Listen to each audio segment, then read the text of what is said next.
ओम अज्ञानतिमिरन्धस्य ज्ञानाञ्जनशलाकया चक्षुरुन्मिलितं येन तस्मै श्रीगुरवे नमः। श्रीचैतन्यमनोभीष्टं स्थापितं येन भूतले स्वयं रूपः कदा मह्यं ददाति स्वपदान्तिकं। वन्दे अहं श्रीगुरुः श्रीजितः पदकमलं श्रीगुरुन् वैष्णवांश श्रीरूपं साग्रजातं सहगण रघुनाथान्वितं तं सुजोगं साद्वैतं सावधूतं परिजनसहितं कृष्णचैतन्यदेवं श्रीराधा कृष्णपादं सहगण ललिता श्रीविशाखान्वितं च नमो विष्णुपादाय कृष्णपृष्ठाय भूतले श्रीमते भक्तिवेदान्त स्वामी नामिने। नमस्ते सरस्वती देवे गौरवाणी प्रचारिणे निर्विशेष शून्यवादी पाश्चात्य देशतारिणे आञ्छाकल्पतरुभ्यश्च कृपासिन्धुभ्यः च पतितानां पावनेभ्यो वैष्णवेभ्यो नमो नमः। हे कृष्ण करुणा सिन्धो दीनबन्धो जगत्पते गोपेश गोपिकान्त राधाकान्त नमस्ते। तप्त कांचन गौरांगी राधे वृंदावनेश्वरी वृषभानुसुते देवी प्रणमामि हरिप्रिये। नमः महावदन्याय कृष्ण प्रेम प्रदायते कृष्णाय कृष्ण चैतन्य नामने गौरतिसे नमो नमः। ओम रामचन्द्रभाषाय नित्याय परमात्मने बलभद्र सुभद्राय जगन्नाथाय ते नमः। जय श्री कृष्ण चैतन्य प्रभु नित्यानंद अद्वैत गदाधर शिवासादि श्री भक्त वृंद। हरे कृष्ण कृष्ण कृष्ण हरे हरे हरे राम राम राम हरे हरे। ओम नमो भगवते श्री कृष्ण चैतन्य चंद्राय। ओम नमो भगवते श्री कृष्ण चैतन्य चंद्राय। ओम नमो भगवते श्री कृष्ण चैतन्य चंद्राय। हरे कृष्णा श्री भक्त वृंदा हरे कृष्ण प्रभु जी। समस्त दंडवत प्रणाम। प्रणाम प्रणाम समस्त प्रणाम अभिनंदन स्वागतम। मायापुर इंस्टीट्यूट ऑनलाइन कोर्स आमर प्रथम ग्रंथ अध्ययन कराउछि उपश्री उपदेशामृत एवं आजिर आलोच्य विषय वस्तु श्लोक नंबर 3। गत क्लास रे कौन कौन पढ़ाई जन जन भक्त गोटे गोटे पॉइंट कहूँ।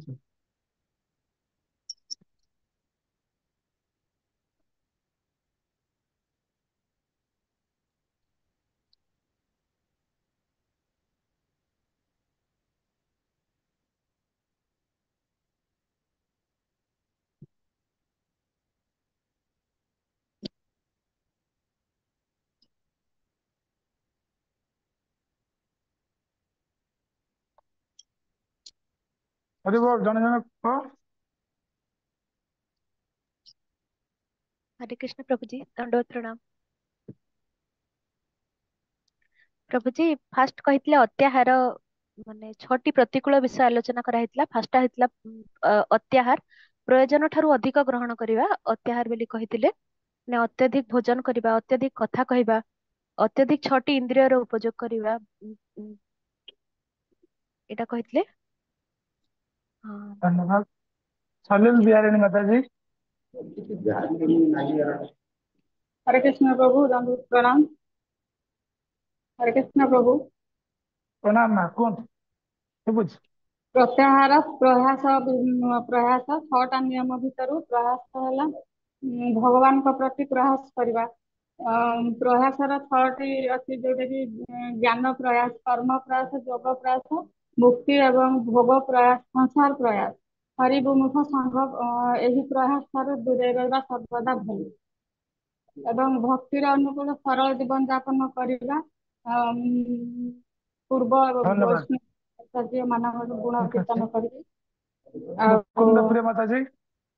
ଠିକ ଅଛି ସରିଲା ବେର ମା। ଧନ୍ୟବାଦ। ମୁକୁନ୍ଦ ପ୍ରିୟ ହରେ ମାତାଜୀ ଆପଣ କୁହନ୍ତୁ। ହରେ ହରେ କୃଷ୍ଣ ପ୍ରଭୁଜୀ, ଦଣ୍ଡବତ ପ୍ରଣାମ। ଆମର ପଢା ହେଇଥିଲା ଅତ୍ୟାହାର ଉପରେ କୁହାହେଇଥିଲା। ତାପରେ ଯୋଉ ଅଧିକ ଭୋଜନ କରିବା ବିଷୟ, ତାପରେ ବିଷୟ କଣ ଖାଲି ଅଧିକ ଭୋଜନ ନାହିଁ, କୌଣସି ବିଷୟ ବାଧା ସୃଷ୍ଟି କରେ ଯଦି ବିଷୟ ପ୍ରତି ଅଧିକ ସେ ପ୍ରୟାସ କରିବ, ଯେକୌଣସି ବିଷୟ ପ୍ରତି। ସେ ଦ୍ୱିତୀୟ କଥା ହେଲା ଆମର ପଢା ହେଇଥିଲା ପ୍ରଭୁଜୀ ଏଇ ଯୋଉ ପ୍ରୟାସ ବିଷୟରେ। ପ୍ରୟାସର କେତୋଟି ଆପଣ ଦେଇଥିଲେ, କହିଥିଲେ ପ୍ରୟାସର ଯୋଉ କର୍ମ, ଜ୍ଞାନ, କର୍ମ ଆଉ ଭୋଗ, ଏଇ ସବୁ ସଂସାର ରହିବା। ତାପରେ ଆଉ ଗୋଟେ ଜିନିଷ ପଢେଇଥିଲେ ଆମର ନିଗ୍ରହ ନିଗ୍ରହ ଯୁକ୍ତ ଆଗ୍ରହ ନିଗ୍ରହ, ସେଇଟା ସେ ଦିଟା ପଢେଇଥିଲି ରହୁଛି। ମୁଁ ସେଇଟା ଟିକେ ନାକୁ ଭୁଲି ଯାଇଛି ସେଇ ଦିଟା ଜିନିଷ। ଅନାବଶ୍ୟକ ସାଂସାରିକ ବିଷୟବସ୍ତୁ ଉପରୁ କେମିତି ଅନାବଶ୍ୟକ କରିବା, ତାର ଅଯଥା ଗପ କରିବାନି, ସବୁବେଳେ ଆଧ୍ୟାତ୍ମିକ ଉନ୍ନତିରୁ କେମିତି ସେ ଯେତେବେଳେ ବି କଥା ହବା ସେତେବେଳେ କେବଳ ଭଗବାନ କଥା ହିଁ କଥା ହବା, କୃଷ୍ଣ କଥା। ଆଉ ତାପରେ ଆବଶ୍ୟକତାରୁ ଅଧିକ ପାଣ୍ଠି ସଂଗ୍ରହ କରିବାର ନାହିଁ, ଏଇ ସବୁ ଜିନିଷ। ଠିକ ଅଛି ଧନ୍ୟବାଦ। ଆଉ କିଏ କହିବେ?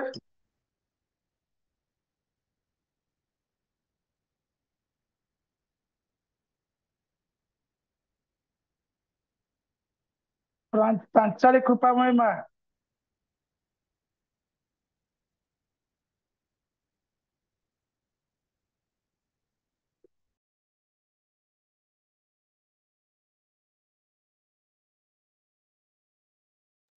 ଜ୍ୟୋତ୍ସ୍ନାମୟୀ ମା।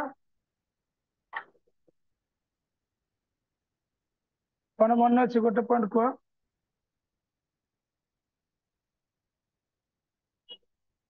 ଆପଣଙ୍କ ନାଁ ଜ୍ୟୋତ୍ସ୍ନାମୟୀ ତ ନା କଣ ସେଟା? ନା ଯଶୋମୟୀ ଜାହ୍ନବୀ। ହଁ ଯଶୋମୟୀ ଜାହ୍ନବୀ ମା।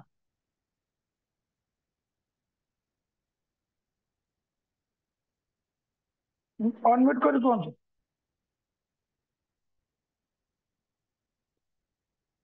ଆପଣ ମ୍ୟୁଟ ଅଛନ୍ତି।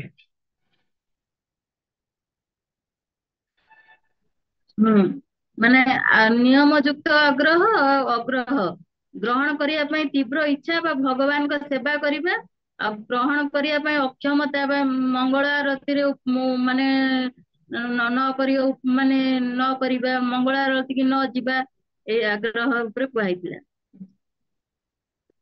ଧନ୍ୟବାଦ। ଆଉ କିଏ କହିବେ?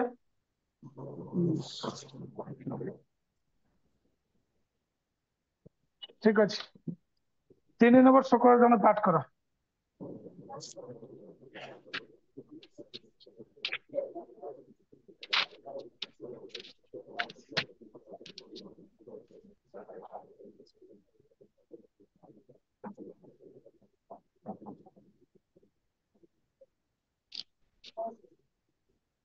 हरे कृष्ण प्रभु जी। उत्साहनिश्चयधैर्यात् तत्तत्कर्म प्रवर्तनात् संगत्यागात् सतो वृत्तेः षडभिर्भक्तिः प्रसिद्ध्यति। ଅନୁବାଦ। ଅନୁବାଦ। ଶୁଦ୍ଧ ଭକ୍ତିର ଅନୁକୂଳ 6ଟି ପ୍ରଧାନ ନିୟମ ବା ବିଧି ଅଛି, ଯଥା ସେବା କାର୍ଯ୍ୟରେ ବା ଭକ୍ତି ଆଚରଣରେ ଉତ୍ସାହ, ଦୃଢ ବିଶ୍ୱାସ ସହକାରେ ପ୍ରୟାସ, ଧୈର୍ଯ୍ୟ ଧାରଣ, ନବବିଧ ଭକ୍ତିର ବିଧି ଅନୁସାରେ ଭଗବତ ସେବା ସମ୍ପାଦନ, ଯଥା ଶ୍ରବଣମ୍ କୀର୍ତ୍ତନମ୍ ବିଷ୍ଣୁ ସ୍ମରଣମ୍ ବା କୃଷ୍ଣ ସ୍ମରଣ ଆଦି, ଅଭକ୍ତର ସଙ୍ଗ ବା ଅସତ୍ ସଙ୍ଗ ତ୍ୟାଗ ଏବଂ ପୂର୍ବତନ ଆଚାର୍ଯ୍ୟ ମାନଙ୍କର ପଦାଙ୍କ ଅନୁସରଣ। ଏହି 6ଟି ବିଧି ଅନୁସରଣ କଲେ ନିଶ୍ଚିତ ଭାବେ ଭକ୍ତି ଯୋଗ ମାର୍ଗରେ ସିଦ୍ଧି ଲାଭ କରାଯାଇ ପାରିବ। ହରେ କୃଷ୍ଣ। ଧନ୍ୟବାଦ।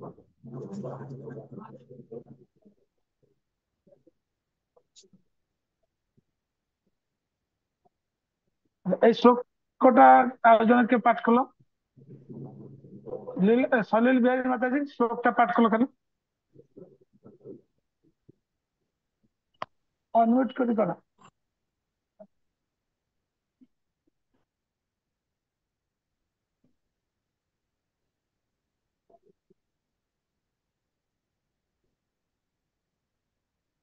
हरे कृष्ण प्रभु। हरे कृष्ण ଶ୍ଲୋକଟା प्रभु। ପାଠ କର। उत्साह निश्चय त्यजात् तत्कर्म प्रवर्तनात् संघ त्यागात् शतद्रुतः षट्विधिक्त प्रसिद्ध्यति। अच्छा, ठीक ଅଛି। ଧନ୍ୟବାଦ।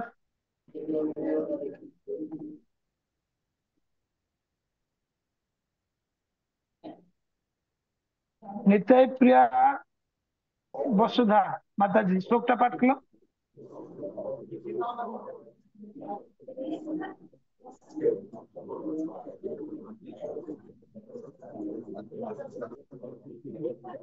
प्रभु जी दंड प्रणाम। प्रभु जी कोटा होउची मु जानि पारनी, लास्ट क्लास भी मु अटेंड करन थिली, एबे लेट रे कल तो जानि पारनी को श्लोकटा पढिले। श्लोक नंबर 3, श्लोक नंबर 3 ओ कोउथि करूछन प्रभु जी? उपदेशामृत। उपदेशामृत मो पाखरे नाही प्रभु जी बही। ଆପଣ ତ ପ୍ରତ୍ୟେକ ଦିନ କ୍ଲାସ ଜଏନ କରୁଛନ୍ତି। ପ୍ରଥମ ଆରମ୍ଭରୁ ତ ଆମର ଉପଦେଶ ମଧ୍ୟ ପଢା ହଉଛି। ମୁଁ प्रभु କେତେ जी ଥର ମେସେଜ ବି ଦେଇଛି ଗ୍ରୁପ ରେ, ସମସ୍ତ ଭକ୍ତ ଦୟାକରି ଆଗ ଇସ୍କନ ସେଣ୍ଟର ରୁ ବହି ସଂଗ୍ରହ କରନ୍ତୁ। ଠିକ ଅଛି। आनी प्रभु जी। ଠିକ ଅଛି।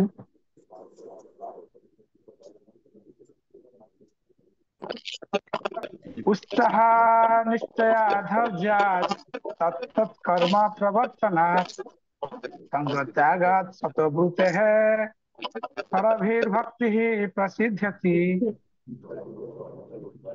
उत्साह निश्चय धैर्यात् तत्तत् कर्म प्रवर्तनात् संग त्यागात् शतभूतेः परभिर्भक्तिः प्रसिद्ध्यति।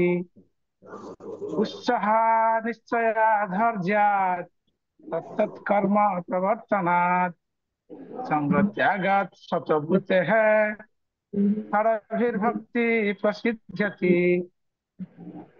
सबको पाठ कले धीरे धीरे प्रैक्टिस हम। यदि भय करके प्रैक्टिस न करिवे ना पाठ न करिवे ताले उच्चारण ठीक है परिवे। भय करिया किसी नहीं, खरे पाठ करी केतर केतर गीता खाली श्लोक पाठ करी है, धीरे धीरे अभ्यास है। अच्छा दयाकोरी समस्ते म्यूट कर दियंतु।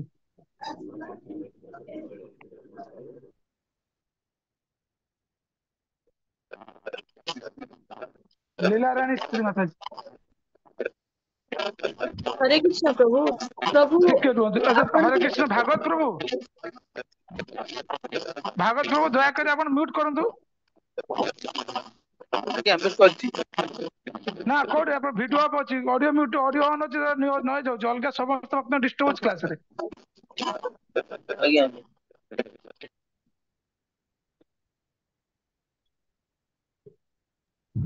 लीला रानी माता जी कोन। हरे कृष्ण प्रभु। आपण तो एगुडाक सब पूरा प्रैक्टिस मुखस्थ रे नेबे ना पूरा ए श्लोक गुडाक। हां 1 2 3 4 आज्ञा श्लोक 1 2 3 4 माने 1 थारु 4 पर्यंत श्लोक को प्रैक्टिस रे नेबे, आगु को नेबेनी आ 11टा श्लोक। आगु मु नेबिन, तमे निजे निजे पढियो, प्रैक्टिस करियो, परीक्षा देबे पडियो। अच्छा माने अच्छा 1 तुम रु 4 हैंडबुक रे, पर्यंत। तुम हैंडबुक बाहर कलो, हैंडबुक बाहर कलो, तुम शोक डाउट रहउछ मते नन्ना होइथिले मु भूली जाइछि। हैंडबुक बाहर करो। अच्छा हैंडबुक समस्त प्रिंट करछन त? आज्ञा प्रभु। हरे कृष्ण प्रभु जी। हां कर। हाँ 12 नंबर पेज बोधे देखिलो, श्लोक नंबर सब दिया है भक्ति शास्त्री रे कंठस्थ श्लोक। केते नंबर पेज? 12 नंबर। से पेज ला समस्त बाहर करो।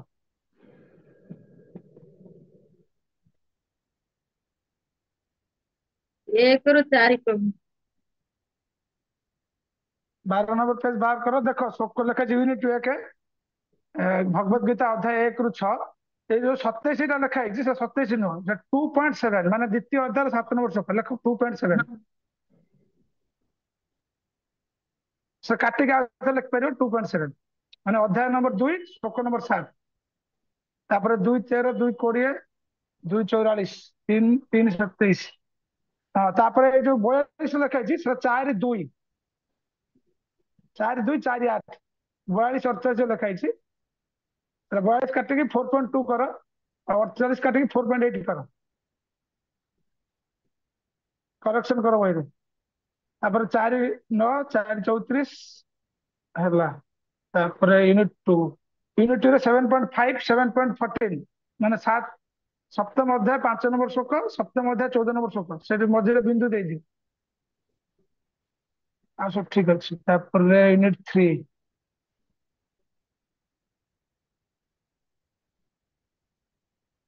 ବାସ୍ ଆଉ ସବୁ ଠିକ ଅଛି ଏତିକି ଠିକ ଅଛି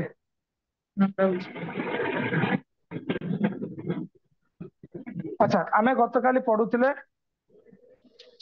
ଗତକାଲି ଯୋଉ 2 ନମ୍ବର ଶ୍ଲୋକ ପଢିଥିଲେ କାହାର ମନେ ଅଛି ଶ୍ଲୋକଟା କିଏ ପଢିପାରିବ ବହି ନ କହିପାରିବ ବହି ନ ଦେଖିକି ହରେ କୃଷ୍ଣ ପ୍ରଭୁଜୀ କଣ କହିଲେ? ଶ୍ଲୋକ ନମ୍ବର 2 ପାଠ କରିବେ ବହି ନ ଦେଖିକି ଦୁଇ କରି- କାହାର ମନେ ଅଛି ଅତ୍ୟାହାର ପ୍ରୟାସଶ୍ଚ ପ୍ରଜଳ୍ପୋ ନିୟମାଗ୍ରହ ଜନସଂଗଶ୍ଚ ଲୌଲ୍ୟଞ୍ଚ ଷଡ଼ଭିର୍ଭକ୍ତି ବିନଶ୍ୟତି ଆମେ ଗତକାଲି 6 ପ୍ରକାର ଭକ୍ତିର ବିନାଶର କାରଣ ଆଲୋଚନା କରିଥିଲେ ଗତ କ୍ଲାସରେ ତ 6 ପ୍ରକାର କଣ କଣ ଅତ୍ୟାହାର ପ୍ରୟାସ ପ୍ରଜଳ୍ପ ନିୟମାଗ୍ରହ ଜନସଂଗ ଲୌଲ୍ୟ ଲୌଲ୍ୟ ଏବଂ ଆଉ କଣ ଏଇଟା ତ ଲାଷ୍ଟ ଲୌଲ୍ୟ ତ ଲାଷ୍ଟ 6ଟା ହେଇଗଲା ଏଇ 6 ପ୍ରକାର ବିଧି ଭକ୍ତିର ବିନାଶର କାରଣ ଆଜି ପଢିବା ଭକ୍ତିର ଉନ୍ନତି ବା କଣ କଣ ଆମେ ଯାଜନ କଲେ କୋଉ ଅଙ୍ଗ ଯାଜନ କଲେ ଭକ୍ତି ବୃଦ୍ଧି ପ୍ରାପ୍ତ ହେବ ଭକ୍ତିର ବୃଦ୍ଧିର କାରଣ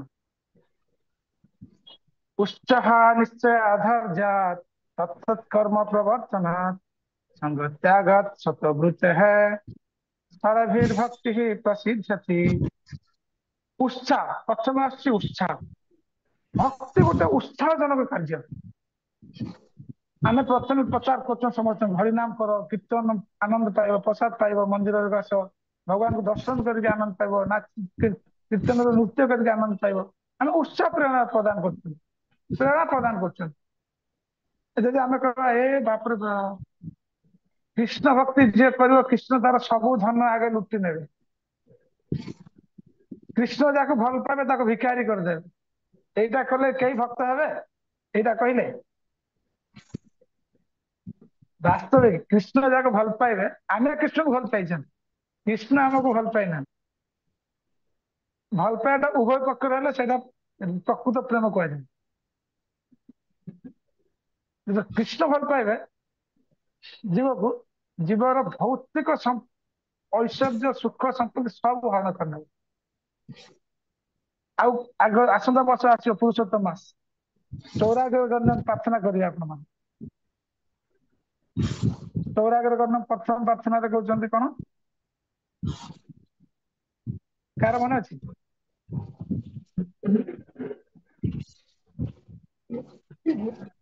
ଅନମ୍ୟୁଟ କରି କୁହନ୍ତୁ କୋଉଟା କହିଲେ ପ୍ରଭୁଜୀ ପୁରୁଷୋତ୍ତମ ମାସରେ ଭଗବାନଙ୍କୁ ଯୋଉ ପ୍ରାର୍ଥନା କରାଯାଏ ଜଗନ୍ନାଥାଷ୍ଟକମ୍ ନା ନା ସୌରାଷ୍ଟ୍ର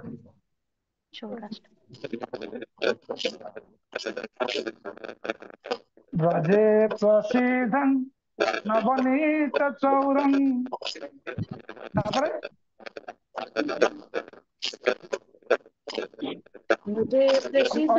ଅନୁପମ ପିତା ଅନମ୍ୟୁଟ କରି କୁହନ୍ତୁ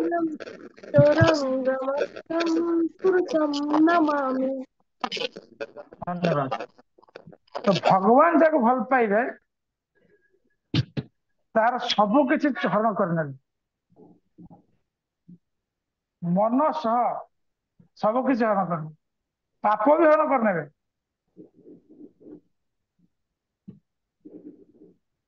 ये हूँ भगवान भल पाइबा। तेणुक आम जो भगवान भक्ति विषय प्रचार करछे आलोचना करछे, भक्ति गोटे उत्साहजनक मार्ग।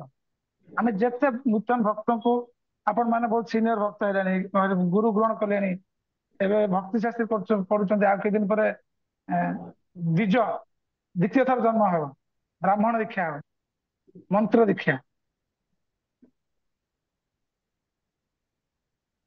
कि दिन पर आपण मान भर किए किए जन जन शिक्षक बाहर भक्ति शास्त्री भक्ति पढ़ेबे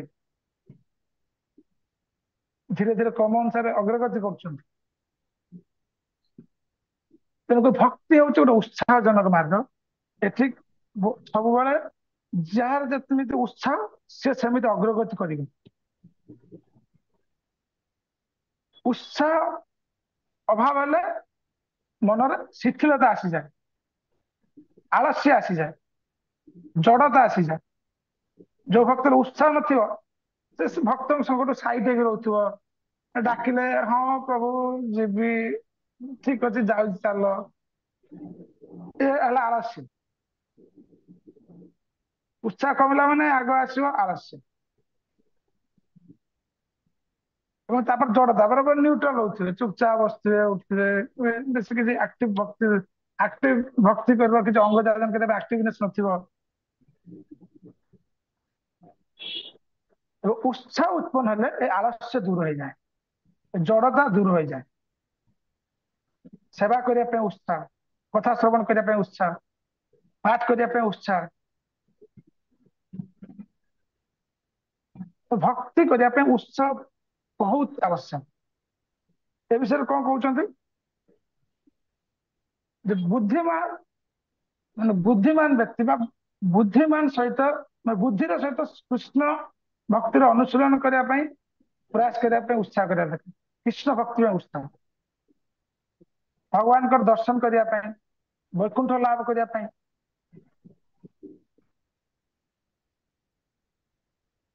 वैष्णव मान संग बहुत उत्साह आवश्यक।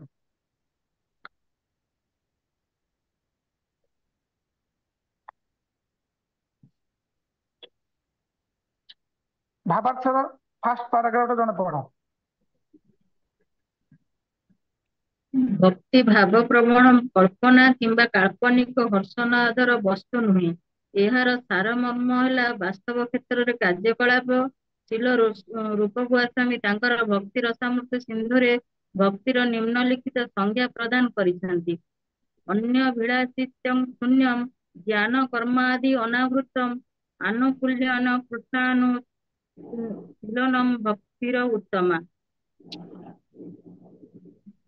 परम पुरुष भगवान श्रीकृष्ण प्रति उत्तम भक्ति बा अभिमिश्रित भक्ति तांकर अनुकूल पंथारे संपादित हेबा उचित। एही भक्ति जाजन अन्य विलासर मुक्ति हेबा उचित एवं सकाम कर्म निर्विशेष ज्ञान और अन्य सब स्वार्थपूर्ण आकांक्षा रहित हेबा आवश्यक। धन्यवाद। तो आम भक्ति करने प्रयास करछे भक्ति किपर हेबा दरकार ये कहते जो श्लोकटा आनले भक्ति समझ प्रथम श्लोक माने प्रथम अध्याय प्रथम लहरी प्रथम अध्याय 11 नंबर श्लोक यहाँ भी यही श्लोकटा भक्ति समझ कंठस्थ अच्छा अन्याभिलाषिता शून्यम ज्ञान कर्मादि अनावृतम आनुकूल्यन कृष्णानुशीलन भक्ति उत्तम। अन्य अभिलाष शून्य अन्य अभिलाष मान कौन कृष्ण को बिना जहाँ किसी अभिलाष से अन्य अभिलाष।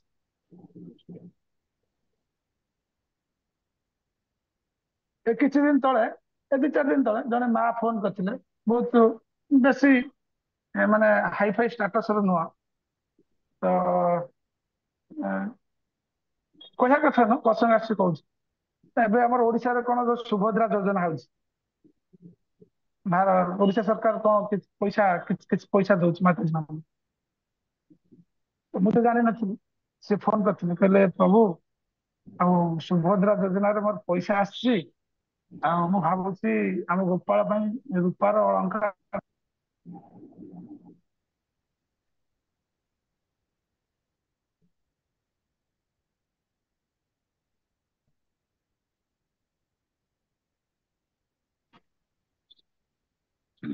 हरे कृष्ण। ମୁଁ କହିଲି କଣ ସେ ସୁଭଦ୍ରା ଯୋଜନା ନା ଏମିତି ଓଡିଶା ସରକାର ତରଫରୁ ପଇସା ଆସିଛି ମୁଁ ଆପ୍ଲାଏ କରିଦେଇ ଏମିତି ହେଇକି କରିଦେଇଥିଲି ପଇସା ଆସିଛି ଆଉ ସେ ପଇସା ମୁଁ କଣ କରିବି ମୁଁ ଗୋପାଳ ପାଇଁ ରୂପାର ଯେତିକି ହବ ଯେତିକି ପଇସା ଆସିବ ମୁଁ କହିଲି ଭଲ କଥା ଦେଇ ମତେ ପଚାରିବାର କଣ ଅବଶ୍ୟ କର କିନ୍ତୁ ପଚାରନ୍ତି ମତେ ଟିକେ ଭକ୍ତିରେ ଭକ୍ତିରେ ଗାଇଡ କର ମାନେ ନିଅନ୍ତି ତ ଇଏ ହଉଛି ଭଗବାନ ପ୍ରତି ଭଲ ପାଇବା ଉତ୍ସାହ ସେବା କରିବାର ଉତ୍ସାହ ତ ତାଙ୍କ ଘର ଏତେ ହାଇଫାଇ ନୁହଁ କି ଏତେ ହାଇ ମାନେ ମାନେ ବହୁତ ଇନକମ ନୁହଁ ମୁଁ ତାଙ୍କ ଘରକୁ ଯାଇଛି ବୁଲିଛି ବସିଛି ଆସିଛି କିନ୍ତୁ ଯୋଉ 5,000 ବା 10,000 ପଇସା ଆସିଲା ସେ ଚାହିଁଥିଲେ ତାଙ୍କ ପୁଅ ପାଇଁ ଝିଅ ପାଇଁ ବା ତାଙ୍କ ତାଙ୍କ ନିଜ ପାଇଁ କିଛି କରିପାରିଥାନ୍ତୁ ତ ସିଏ ଭାବିଲେ ମୋ ଇନକମ ରୁ ବା ମୋ ତାଙ୍କ ଘରେ ତାଙ୍କ ସ୍ୱାମୀର ଇନକମ ର ଗୋଟେ ଏକ୍ସଟ୍ରା ପଇସା ଆସିଲା ଏକ୍ସଟ୍ରା ପଇସା ଟା ଭଗବାନ ସେବାରେ ଲଗେଇଲେ।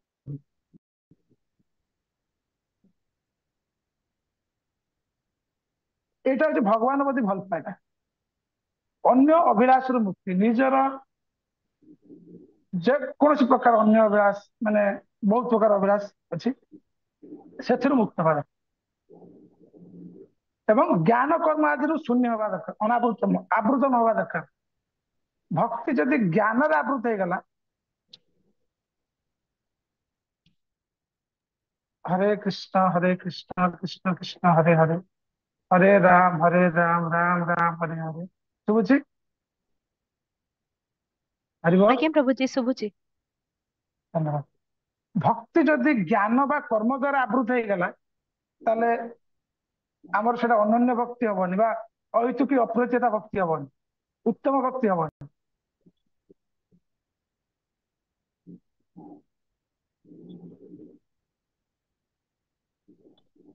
ତେଣୁକରି ଭକ୍ତି ଯେତେବେଳେ ଜ୍ଞାନଟା ଭକ୍ତିର ସେବାରେ ଲାଗିବ ସେତେବେଳେ ମାନେ ଜ୍ଞାନର ପ୍ରକୃତ ମୂଲ୍ୟ ପାଇବ ଯେତେବେଳେ କର୍ମଟା ଭକ୍ତିର ଭକ୍ତି ରୂପକ କର୍ମ ହବ ଭକ୍ତିର ଅନୁକୂଳ କର୍ମ ହବ ସେତେବେଳେ କର୍ମର ମୂଲ୍ୟ ରହିବ ତେବେ ଭଗବତ ଗୀତାରେ ଭଗବାନ କହିଲେ କର୍ମ ଅକର୍ମ ବିକର୍ମ ଏବଂ ଚୈତନ୍ୟ ମହାପ୍ରଭୁଙ୍କୁ ଯେତେବେଳେ ପଚାରିଲେ ରାୟରମାନନ୍ଦଙ୍କୁ ଯୋଉ ଏଠି ମହାରାଷ୍ଟ୍ରରେ ଗୋଦାବରୀ ନଦୀ ତଟରେ ରାୟରମାନନ୍ଦ କହୁଛନ୍ତି ଜ୍ଞାନ ମଧ୍ୟ ସେଇ ଜ୍ଞାନ ଶ୍ରେଷ୍ଠ ହଉଛି କୃଷ୍ଣ ସମ୍ବନ୍ଧ ଜ୍ଞାନ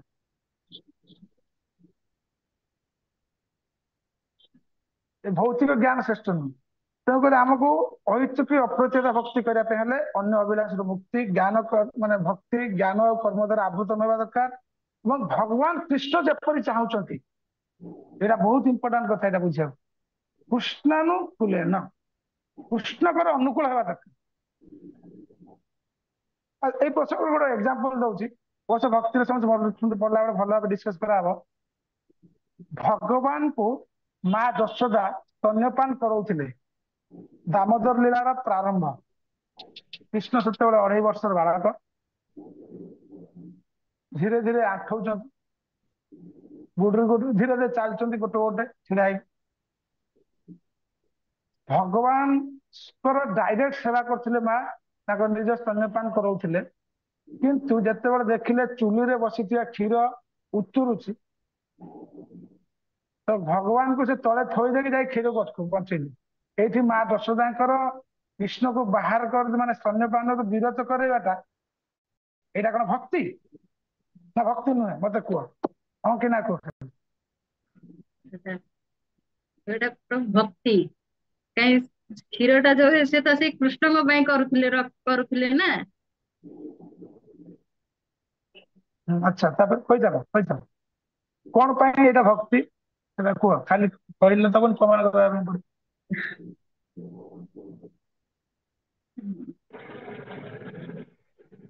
ମାନେ ମା ହରେ କୃଷ୍ଣ ପ୍ରଭୁ ହଁ ଆକ୍ଚୁଆଲି କୁହ କୁହ ଭଗବାନ ଇଏ କୁହ ଭୋଗିଲା ଗୋଟେ ମିନିଟ କୁହ ଯଶୋମୟୀ ଜାହ୍ନବୀ ମାତା କହୁଥିଲ କୁହ ତମର ଅଧା ଅଛି ସାର ସେ ଯୋଉ କ୍ଷୀରଟା ଉତୁରିଥିଲେ ସେ ଯୋଉ କୃଷ୍ଣଙ୍କୁ ଛାଡିକି ଗଲେ କ୍ଷୀରଟା ଉତୁରିଥିଲେ ଓହ୍ଲେଇବା ପାଇଁ ସେ କ୍ଷୀରଟା ବି କୃଷ୍ଣଙ୍କ ପାଇଁ ସେ ଇଏ ଫୁଟଉଥିଲେ ଉତୁରିଲା ଯେମିତି ଓହ୍ଲେଇବେ ବୋଲି ସେ ସବୁ ମାନେ ଇଏ ପଶିଯିବ କ୍ଷୀରଟା ସେଥିପାଇଁ ସେ ଓହ୍ଲେଇଲେ ସେଇ କୃଷ୍ଣଙ୍କ ପାଇଁ ବି ସେ ବି ସେଇ ଇଏ ଥିଲା ତାଙ୍କ ପାଇଁ ସ୍ନେହ ଥିଲା ବୋଲିକି ତ ସେଇ କ୍ଷୀରଟା ଇଏ ଓହ୍ଲେଇଲେ ନା। ଠିକ ଅଛି। ଆଚ୍ଛା ମୁକୁନ୍ଦା ପ୍ରିୟ ମାତା କଣ କହୁଛନ୍ତି? ହରେ କୃଷ୍ଣ ପ୍ରଭୁଜୀ। ଯଶୋଦା ମା ଯେତେବେଳେ ତମ କ୍ଷୀରଟାକୁ ଭିଡିଓ କାଇଁ ବନ୍ଦ ଓହ୍ଲେଇ କରୁନ ଦେଲେ ସବୁ କ୍ଲାସ ରେ? କଟି ଯାଉଛି ପ୍ରଭୁଜୀ, ମୋର ଭିଡିଓ ଅନ୍ କଲାନି, କଣ ପାଇଁ କଟି ଯାଉଛି କେଜାଣି। ଆଚ୍ଛା ଏବେ ଅନ୍ କର, ଯେତେବେଳେ କଟିବ ସେତେବେଳେ ଅଫ୍ କରିବି। କୁହ। ହରେ କୃଷ୍ଣ। ହଁ କୁହନ୍ତୁ। ନାଇଁ ନାଇଁ, ମୁଁ ଭିଡିଓ ଅନ୍ କଲେ ପ୍ରଭୁଜୀ ମୋର ଏଠୁ କଟି ଯାଉଛି କାହିଁକି, ମୁଁ ସେଟା ଦେଖିବାକୁ ପଡିବ ମତେ। କଣ ପାଇଁ? ଆସିଲା ନା ଏବେ? ନା ଆମକୁ ହଁ। ଶୁଭୁଛି ତ। ଯଶୋଦା ମାଙ୍କର ଭକ୍ତିଟା ମାନେ ଭଗବାନଙ୍କୁ ଶୁଭୁନି ନା? ହରେ ହଁ କୃଷ୍ଣ ଶୁଭୁଛି ପ୍ରଭୁଜୀ, ଶୁଭୁଛି। ଶୁଭୁନି? ହଁ ହଁ ଶୁଭୁଛି। ଆଜ୍ଞା। ହଁ। ମାଙ୍କର ତାଙ୍କ ପ୍ରତି ବହୁତ ବାସନା ଉତୁରି ପଡିବ, କୃଷ୍ଣ ପିଇ ପାରିବେନି ଆଉ, ତ ସେଥିପାଇଁ କି ସେ ତାକୁ କ୍ଷୀର ହାଣ୍ଡିଟାକୁ ଓହ୍ଲେଇକି ରଖିଲେ ମାନେ ଆଚ୍ଛା ଭଗବାନଙ୍କ ଠିକ ପାଇଁ। ଅଛି, ଧନ୍ୟବାଦ। ଆଚ୍ଛା ଆଉ ଗୋଟେ କଥା, ଯେ ଆମେ କହୁଛନ୍ତି ଭଗବତ ଗୀତାରେ କୁହାଯାଇଛି ମନ୍ମନା ଭକ୍ତ ମଦଭକ୍ତ ମଜ୍ଜାଜି ମାଂ ନମସ୍କୁରୁ, ମାନେ ମତେ ଚିନ୍ତା କର, ମତେ ପ୍ରଣାମ କର। ଯଦି ଏ ବିଷୟରେ ତାହେଲେ ତମେ ମୋର ଭକ୍ତ ହବ। ତାହେଲେ କଂସ ଠାରୁ କେହି ବେଶୀ ଭଗବାନଙ୍କୁ ସ୍ମରଣ କରୁନଥିଲେ। କଂସ ପବନରେ ଅନୁଭବ କରୁଥିଲା, ପାଣି ଗ୍ଲାସରେ ଅନୁଭବ କରୁଥିଲା କୃଷ୍ଣକୁ, ଚେୟାରରେ, ଝରକାରେ, କାଠରେ, କବାଟରେ, ଖଟରେ, ସବୁଆଡେ କୃଷ୍ଣକୁ ଅନୁଭବ କରୁଥିଲା। ତାହେଲେ କଂସ କଣ ଭକ୍ତ ନୁହଁ? ହରେ କୃଷ୍ଣ ପ୍ରଭୁଜୀ। ପ୍ରଭୁ ଭକ୍ତ ନୁହଁ। ନାଇଁ ହଁ ପ୍ରଭୁଜୀ, ସେ କୁହନ୍ତୁ ଭକ୍ତ ନୁହେଁ। ଶ୍ୟାମା ଶେଷରେ। ଅ, ସେ ଭକ୍ତି ପାଇଁ ଅନୁକୂଳ ଭାବରେ ଭଗବାନଙ୍କୁ ସ୍ମରଣ କରିବା କଥା, ସେ ପ୍ରତିକୂଳ ହିସାବରେ ମାନେ ଭଗବାନଙ୍କୁ ସ୍ମରଣ କରୁଥିଲା, ସେଥିପାଇଁ ସେଟା ଭକ୍ତି ହିସାବରେ ଧନ୍ୟବାଦ କାଉଣ୍ଟ ହେବ। ଧନ୍ୟବାଦ। ଏଇଠି କହୁଛନ୍ତି ଆନୁକୂଲ୍ୟନ କୃଷ୍ଣାନୁଶୀଳନ, ଏଠି ମନୋଭାବ ଦେଖାଯାଏ, ଭକ୍ତ ବା ସାଧକର ମନୋଭାବ। ତ ମା ଯଶୋଦାଙ୍କ ପରିସ୍ଥିତିରେ ମା ଯଶୋଦା ଭାବୁଛନ୍ତି ମୋ ହୃଦୟରେ ଥିବା କ୍ଷୀର, ସେଟା ତ ମୋ ପାଖରେ ଅଛି, ମୁଁ ଯେତେବେଳେ ଇଚ୍ଛା କରିବି ମୋ ଲାଲାକୁ କାହ୍ନାକୁ ପିଇବି। କିନ୍ତୁ ପଦ୍ମଗନ୍ଧା ଗାଭୀର ଯୋଉ ସୁଗନ୍ଧିତ ଦୁଗ୍ଧ ଆଉଟା ହବ, ପୁଣି ସେତିକି ଦହି ବସିବ, ମାଖନ ବାହାରିବ, ଲାଲା ଖାଇବ, ସିଏ ଯଦି ନଷ୍ଟ ହେଇଯିବ ତାକୁ ମିଳିବନି। କୃଷ୍ଣଙ୍କର ଭବିଷ୍ୟତ ସେବା ପାଇଁ ତ କୃଷ୍ଣଙ୍କର ବର୍ତ୍ତମାନ ସେବାରେ ବାଧା ଦେଇକି ଯାଇଛନ୍ତି ସେ କ୍ଷୀର ବଞ୍ଚିବା ପାଇଁ। ସେ ମା ଯଶୋଦାଙ୍କର ସ୍ତନ୍ୟପାନ ସେବାରୁ ବିରତି କରିବା କୃଷ୍ଣଙ୍କ ପ୍ରତି ବି ଭକ୍ତି। ଏ ବହୁତ ବିରାଟ ପ୍ରସଙ୍ଗ, ସେ ବିଷୟ ପଶେନି, ଆମେ ଯୋଉଟା ବୁଝିବା କଥା ଆଲୋଚନା ହେଲା ଏତିକି। ତ ଭଗବାନ ଏଇଠି ହେଲା ମା ଯଶୋଦାଙ୍କର ଏଇଟା ହେଲା ଭକ୍ତି। କିନ୍ତୁ କଂସର, କଂସ ପ୍ରତିକୂଳ ସେ ଭାବୁଥିଲେ କେମିତି ମୁଁ କୃଷ୍ଣକୁ ମାରିଦେବି, ମାରିଦେଲେ ମୁଁ ନିଷ୍କଣ୍ଟକ ଶାସନ ବ୍ରହ୍ମାଣ୍ଡ ଉପରେ ରାଜା ହେବି। ତେଣୁକରି କଂସ ଭକ୍ତି ବା କଂସର ସ୍ମରଣ କରିବା ଭକ୍ତି ନୁହେଁ। ତ ଏଠି ରୂପ ଗୋସ୍ୱାମୀ କହୁଛନ୍ତି ବା ପ୍ରଭୁପାଦ ମହାରାଜ ବି ଲେଖିଛନ୍ତି ଯେ ଅନ୍ୟାଭିଳାଷରେ ସବୁ ମୁକ୍ତି ହବ, ଜ୍ଞାନ କର୍ମ ଅନାବୃତ ହବ, ଏବଂ ଭଗବାନ ଯେପରି ଚାହୁଁଛନ୍ତି ସେଇଭଳି ଭକ୍ତି କରିବା, ନିଜ ମନ ଇଚ୍ଛା ହିସାବରେ ନୁହେଁ। ଏବଂ ଏଇ ଭକ୍ତି କରିବା ପାଇଁ ପ୍ରଥମେ କଣ କହୁଛନ୍ତି? ଉତ୍ସାହ। ଉତ୍ସାହ କେମିତି ଆସିବ? ଆଦୌ ଶ୍ରଦ୍ଧା, ତତ ସାଧୁ ସଙ୍ଗ, ଅଥ ଭଜନ କ୍ରିୟା, ତତ ଅନର୍ଥ ନିବୃତ୍ତି, ସାତ ତତ୍ଵ ନିଷ୍ଠା, ରୁଚି, ତତ ଭାବ ପ୍ରେମ। ଭକ୍ତିର 9ଟା ସ୍ତର, ଲେବୁଲ। ଆଗ ହଉଛି ଶ୍ରଦ୍ଧା, ଫାଷ୍ଟ ଶ୍ରଦ୍ଧା, ଭଗବାନ ଭକ୍ତଙ୍କ ପ୍ରତି, ଭଗବାନଙ୍କ ପ୍ରତି, ଧାମ ପ୍ରତି ଶ୍ରଦ୍ଧା ଆସିବା ଦରକାର। ଯାହାଙ୍କ ହୃଦୟରେ ଶ୍ରଦ୍ଧା ନାହିଁ ତାଙ୍କର ଭକ୍ତି ଦେବୀ ସେଠି ପ୍ରକଟ ହେବେନି, ଭକ୍ତିମୟ ପ୍ରକଟ ହେବେ।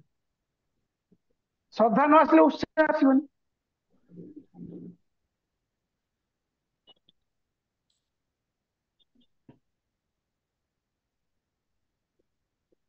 ଶ୍ରଦ୍ଧା ଉଦୟ ହେଲେ ଭଜନର ଅଧିକାର ଉତ୍ପନ୍ନ ହୁଏ। ଭଜନ ଅଧିକାର ଉତ୍ପନ୍ନ ଉଦିତ ହେଲେ ସାଧୁସଙ୍ଗ ପାଇଁ ଇଚ୍ଛା ବା ଆଗ୍ରହ ଆସେ। ସାଧୁସଙ୍ଗ ହେଲେ ଭଜନ କ୍ରିୟା ହୁଏ। ଭଜନ କ୍ରିୟା ମାନେ ଦେଖନ୍ତୁ, ଆପଣ ମାନଙ୍କର ଜଣେ ଭକ୍ତଙ୍କର ଶ୍ରଦ୍ଧା ହେଲା ବୋଲି ସିନା ସେ ଇସ୍କନ ମନ୍ଦିର ଆସିଲେ, ଇସ୍କନ ମନ୍ଦିର ଶ୍ରଦ୍ଧା ହେଲା ବୋଲି ଇସ୍କନ ଆସିଲେ, ଇସ୍କନ ଆସିଲେ ସାଧୁସଙ୍ଗ ହେଲା, ବ୍ରହ୍ମଚାରୀ ଗୃହସ୍ଥ ବୈଷ୍ଣବ ସଂଘ ହେଲା। ତ ବୈଷ୍ଣବ ସଂଘ ହେଲେ କଣ ହେଲା?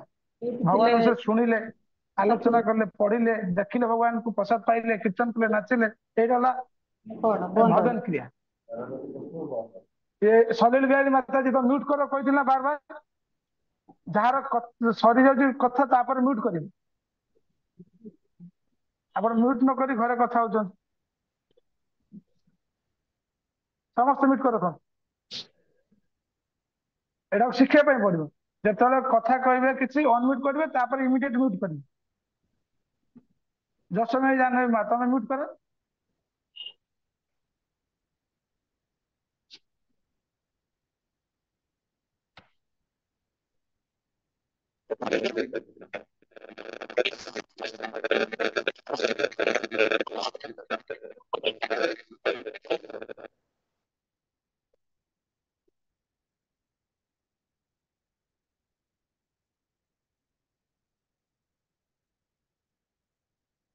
ଶ୍ରଦ୍ଧା ଉଦୟ ହେଲେ ଭଜନର ଅଧିକାର ଉତ୍ପନ୍ନ ହୁଏ, ଭଜନର ଅଧିକାର ଉତ୍ପନ୍ନ ହୁଏ ସାଧୁ ସଂଘ ହୁଏ, ସାଧୁ ସଂଘରେ ଅନର୍ଥ ନିବୃତ୍ତି ହୁଏ, ଅନର୍ଥ ନିବୃତ୍ତି ହେଲେ ନିଷ୍ଠା ଆସେ ଭଗବାନ ପ୍ରତି, ଭଗବାନଙ୍କର ନାମ ପ୍ରତି, ଭଗବାନଙ୍କର ଧାମ ପ୍ରତି, ଧୀରେ ଧୀରେ ଧୀରେ ଧୀରେ କର୍ମ ଅନୁସାରେ ଅଗ୍ରଗତି କରେ। ଉତ୍ସାହ ପରେ କଣ ଆସୁଛି ଦ୍ୱିତୀୟ ନମ୍ବର?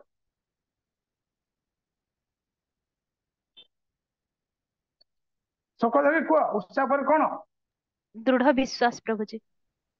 କୋଉଠି ଦୃଢ ବିଶ୍ୱାସ ନିଶ୍ଚୟତା। ଲେଖା ହେଇଛି ଉତ୍ସାହ ପରେ? ନିଶ୍ଚୟାତ୍ ନିଶ୍ଚୟାତ୍ ନିଶ୍ଚୟ, ନିଶ୍ଚୟ। ନିଶ୍ଚୟାତ୍ର ମିନିଂ ହଁ, ଦୃଢ ନିଶ୍ଚୟ ବିଶ୍ୱାସ। ଶବ୍ଦର ସରି ମାନେ ହଉଛି ଦୃଢ ବିଶ୍ୱାସ। ଆଜ୍ଞା ପ୍ରଭୁଜୀ। ନିଶ୍ଚୟ, ନିଶ୍ଚୟ ମାନେ କଣ ଏଇଠି କହିବ? ଦୃଢ ବିଶ୍ୱାସ, ଯେକୌଣସି କର୍ମ କରିବା ତା ସେଟାକୁ ଦୃଢ ବିଶ୍ୱାସ ରଖି କରିବା ପ୍ରଭୁଜୀ। ନିଶ୍ଚୟ ମୁଁ ଏଇଟା କରିବି, ଭଗବାନଙ୍କ ପ୍ରତି ଭକ୍ତି ଭାବ କେମିତି ବଢେଇବି, କେମିତି ସାଧୁ ସଙ୍ଗ କରିବି, କେମିତି ଏଇ ସବୁ ଠିକ ଜିନିଷ ଯୋଉ ଠିକ ଠିକ ନଅଟା ଅଙ୍ଗ ଠିକ ଆପଣ ଠିକ କହିଲେ। ଠିକ ଠିକ ଅଛି। ଉପଦେଶାମୃତମରେ ରୂପ ଗୋସ୍ୱାମୀ ଭଜନ ପ୍ରୟାସ କରୁଥିବା ଭକ୍ତଙ୍କ ପାଇଁ ନିଶ୍ଚୟ, ଏଇ ଯୋଉ ନିଶ୍ଚୟ ବା ଦୃଢ ବିଶ୍ୱାସ, ଏଇଟା ଉପଦେଶ କରିଛନ୍ତି। ଯେ ପର୍ଯ୍ୟନ୍ତ ନିଶ୍ଚୟତା ନଥିବ, ମାନେ ମୁଁ ଆଜି 16 ମାଳ ଜପ କରିବି, ବା ଆଜି ଏକାଦଶୀ ବ୍ରତ କରିବି, ବା ଆଜି ମଙ୍ଗଳବାର ଘରୁ ଉଠି ମନ୍ଦିର ଯିବି, ଯେ ପର୍ଯ୍ୟନ୍ତ ନିଶ୍ଚୟ ଯାଜନ ନ କରିବେ ବା ପାଳନ ନ କରିବେ, ସେ ପର୍ଯ୍ୟନ୍ତ ଭକ୍ତିର ଦୃଢତା ଆସିବନି। କମିତାରେ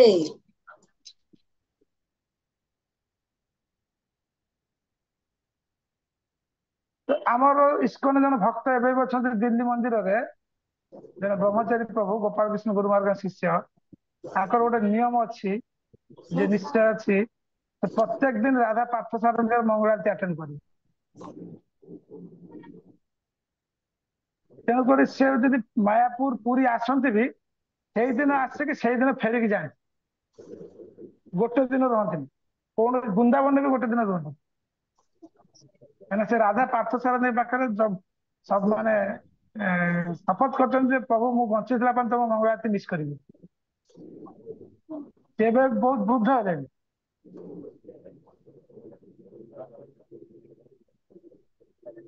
ହରେ କୃଷ୍ଣ ପ୍ରଭୁଜୀ କୋଉଠି ଅଛନ୍ତି? ଆମ ଭୁବନେଶ୍ୱର ଇସ୍କନ? ନାଇଁ ନାଇଁ ନାଇଁ, ଦିଲ୍ଲୀ ଇଷ୍ଟ ଅଫ୍ କୈଳାସ। ଆଜ୍ଞା। ସେଇ ଏଇଭଳି ଭାବରେ ନିଶ୍ଚୟ ହେବା ଦରକାର।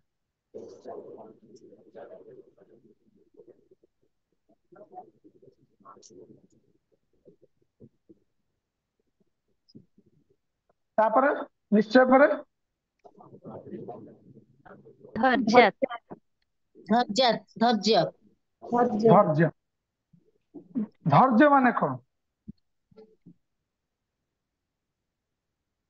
ମାନେ କୌଣସିଥିରେ ହାରିଯିବାନି, ମାନେ ଏଇଟା ହଉନି ବୋଲି ମୁଁ ଏଥିରୁ ଇଏ ହେଇଯିବି। ଧୈର୍ଯ୍ୟ ସହିତ ରହିବାକୁ ପଡିବ, ଥରେ ନହେଲେ ବି ଦିଥର ହେଲେ ବି ମାନେ ଭକ୍ତିରେ ଗଲେ ମାନେ ଆମକୁ ବାରମ୍ବାର ସେ ଦିଗରେ ଯିବାକୁ ପଡିବ, ମାନେ ଆମକୁ ଧୈର୍ଯ୍ୟ କରିକିରି ସହିବାକୁ ପଡିବ।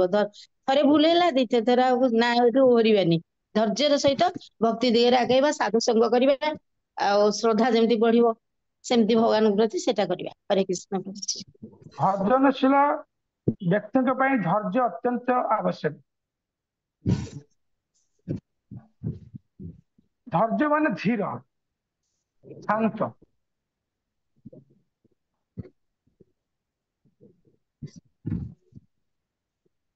आमे प्रथम नंबर श्लोक पढ़िले वाच बेगम मनस क्रोध बेगम जिहा बेगम उदर उपस्थ बेगम एतन बेगम जो विषय धीर सर्वापीमान पृथ्वी शिष्य धीर व्यक्ति धैर्यवान व्यक्ति कौन सी परिस्थिति चंचलता प्रकाश करेंगे ना करते नहीं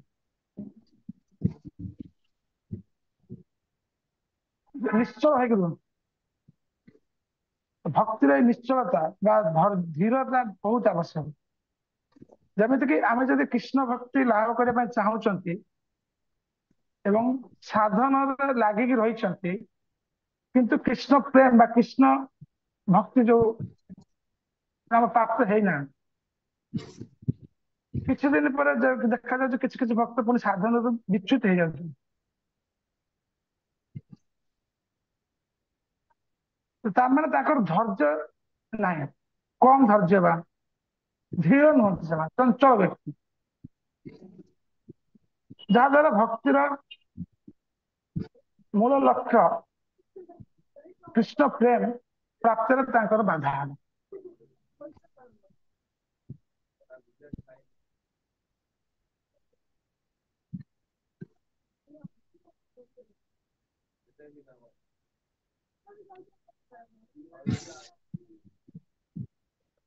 जिते बड़े कृष्ण पाद पद्म मन लगी रहे एवं अन्य विषय पाखर मन ऑटोमेटिक सरल भाव में अन्य विषय मन विरक्त हो जाए आम जिते परिमाण कृष्ण का आगेबा आमर मन सेते परिमाण विषय ठू दूरे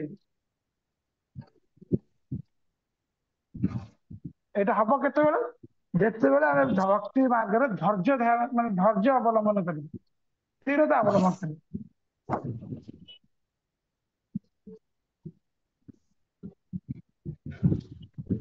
चैतन्य भगवान चैतन्य महाप्रभु कहते कृष्ण भक्त निष्काम अतएव शांत भुक्ति मुक्ति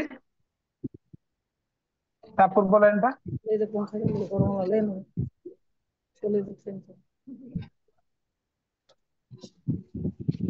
भुक्ति मुक्ति कामी सकल अशांत कृष्ण भक्त निष्काम अतएव शांत कृष्ण भक्त निष्काम कौन सी कामना नहीं कौन सी कामना नहीं माने आम प्रत्येक दिन पाठ कर तुलसी माने प्रार्थना प्रत्येक दिन दी थर पाठ कर ना नरई अभिलाष विलास दिवास कामना केमी अभिलाष मान तो कामना प्रभु जी कृष्ण संबंधिया कामना भल बोली कहते भगवान का संबंधिया कामना थैंक यू तो कृष्ण को प्राप्त होगा कृष्ण को भजन करवा कृष्ण को सेवा करवा ये जीवर स्वरूप है कृष्ण नित्य दास तो कृष्ण सेवा अभिलाष आम हवा दरकार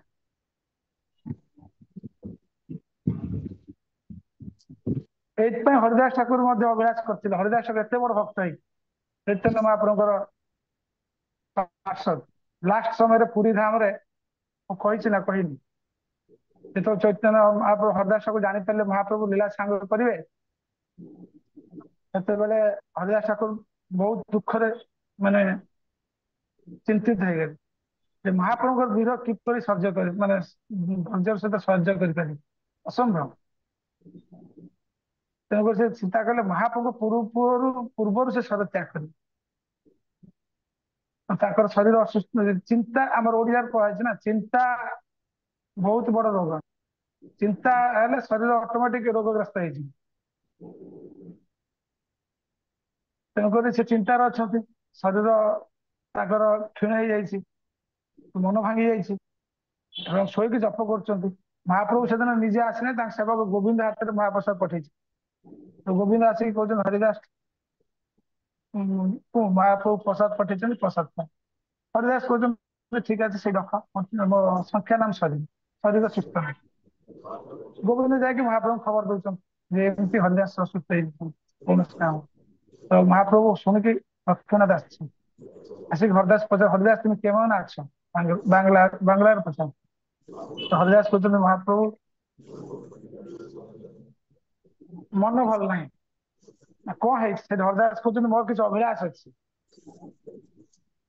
महाप्रभु कहले, कौन तुम अभिलाष? तुम भाया भक्त निष्काम भक्त कौन पाया चाहस?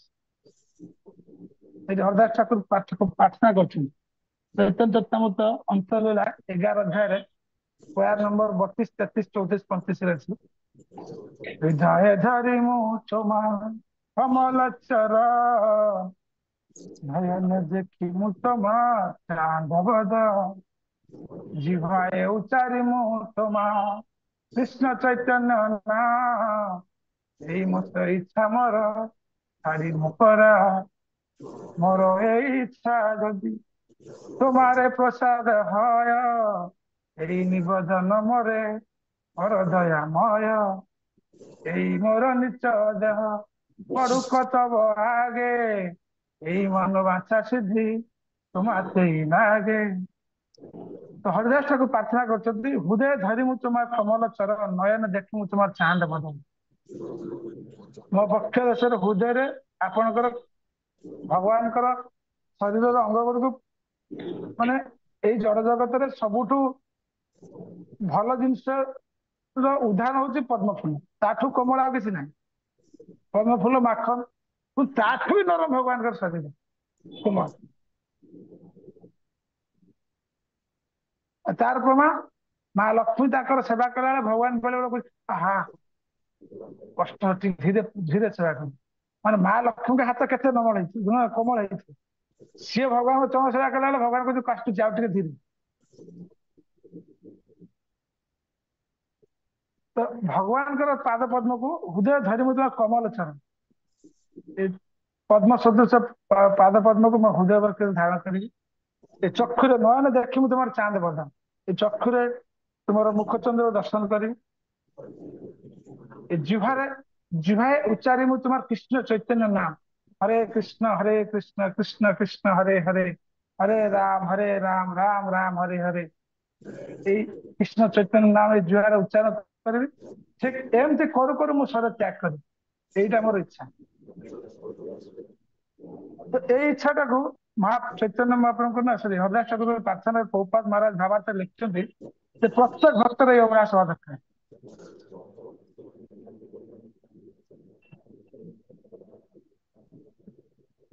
এইটা হচ্ছে জীবନ ପ୍ରକୃତ ଅଭିଳାଷ। এই ଅଭିଳାଷ କରିବା ଜୀବନ ମାନେ ଭକ୍ତିର ଅଗ୍ରଗତିର ଲକ୍ଷ୍ୟ।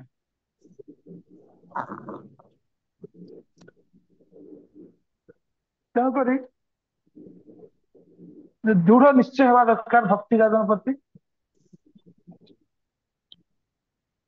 ଏବଂ ଏଇ ଧୈର୍ଯ୍ୟ ଧାରଣ କଲେ ଏଇ ଆମର ବିଭିନ୍ନ ପ୍ରକାର ବେଗ ଗୁଡିକୁ ଧୈର୍ଯ୍ୟ ଧାରଣ କଲେ ବେଗ ଗୁଡିକୁ ମାନେ ସହନ କରିବା ପାଇଁ ଶକ୍ତି ଆସିବ।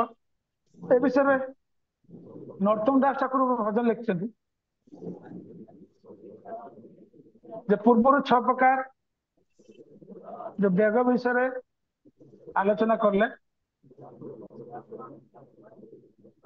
ଏ ବେଗ ଗୁଡିକ ସହନ କରିବା ହଉଛି ଧୈର୍ଯ୍ୟ ବା ଧୈର୍ଯ୍ୟ ଶକ୍ତି ଦ୍ୱାରା ଆମେ ଏଗୁଡିକୁ ସହନ କରାଯାଏ। ଶରୀର ଅଛି ମାନେ ଏସବୁ ପ୍ରଭୃତି ନିଶ୍ଚୟ ଆସିବ, କିନ୍ତୁ ଏଗୁଡିକ ଧୈର୍ଯ୍ୟ ସହିତ ଧାରଣ କରିବା ପାଇଁ ପଡିବ, ସହ୍ୟ କରିବା ପାଇଁ ପଡିବ। ଏବଂ ନରୋତ୍ତମ ଦାସ ଠାକୁର ଭଜନ ଲେଖୁଛନ୍ତି କାମ କ୍ରୋଧ ଲୋଭ ମୋହ ମଦ ମାଶ୍ଚର୍ଯ୍ୟ ଦମ୍ଭ ସହ ସ୍ଥାନେ ସ୍ଥାନେ ନିଯୁକ୍ତ କରିବ। ଏ କାମ କ୍ରୋଧ ଲୋଭ ମୋହ ମଦ ଏସବୁ ଉପଯୁକ୍ତ ଜାଗାରେ ନିଯୁକ୍ତ ହେଲେ ପୁରା ଦେହରୁ ବାହାରି ଯିବନି। ଶରୀର ଅଛି ମାନେ ତା ଧର୍ମ ରହିବ। କାମ ଆସିବ, କ୍ରୋଧ ଆସିବ, ଲୋଭ ଆସିବ, ମୋହ ଆସିବ, ମଦ ମାଶ୍ଚର୍ଯ୍ୟ ବି ଆସିବ। ତ କୋପରି କୋଉଠି କାହାକୁ ନିଯୁକ୍ତ କରିବ?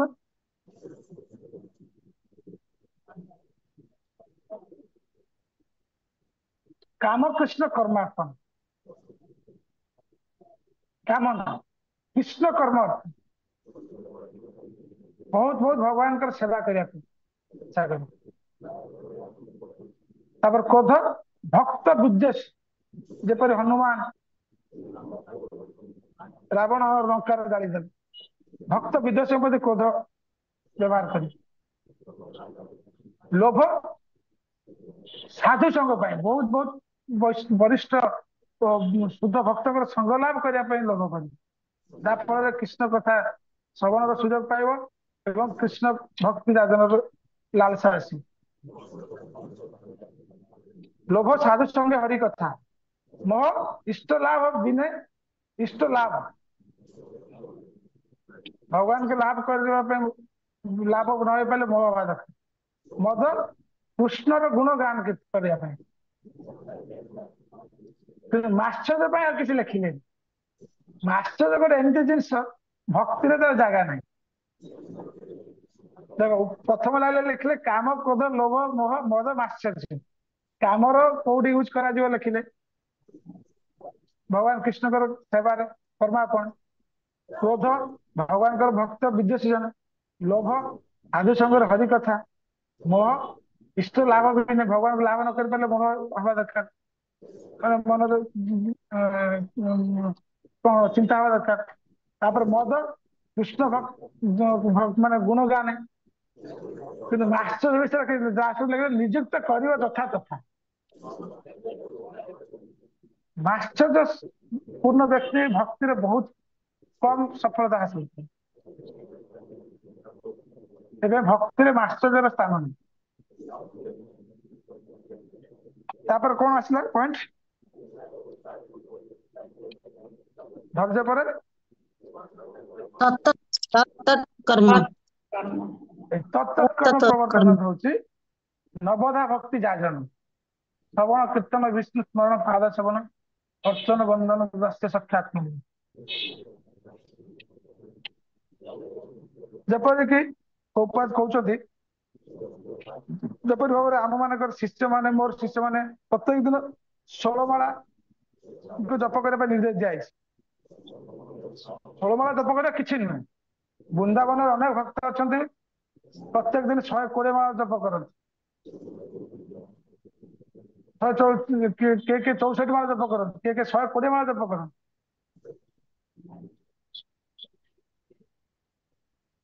किंतु कौन पक्षे 16 माला जप कर आवश्यक कारण कारण वैदेशिक विदेशी भक्त मान पक्षे 64 माला 120 माला जप करवा बहुत कठिन। तेणुक मिनिमम 16 माला यहाँ आम नियम नुह माने मिनिमम 16 तुम अधिका जिते कर जिते अधिका तत्कर्म प्रवर्तन आग कहते तेरे 16 माला जप अवश्य निश्चय कर पड़े तत्त कर्म प्रवर्तन यहाँ हूँ नियम। यहीपरि भाव आम मैंने गुरुदेव एवं शास्त्र उपदेश निर्देश मानि पड़े ताहले आम मनकर सफल निश्चय हासिल हो। गुरुदेव बा शास्त्र जो निर्देश बा गुरुदेव निर्देश वैष्णव निर्देश ये गुड़ को पालन कले आमर भक्ति सफलता अर्जन।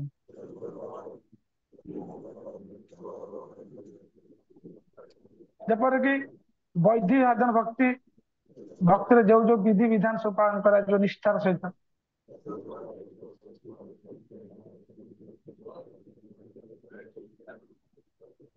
तापर कौन आस अंग त्याग। हरे कृष्ण प्रभु जी। अंग त्याग आगे अंग त्याग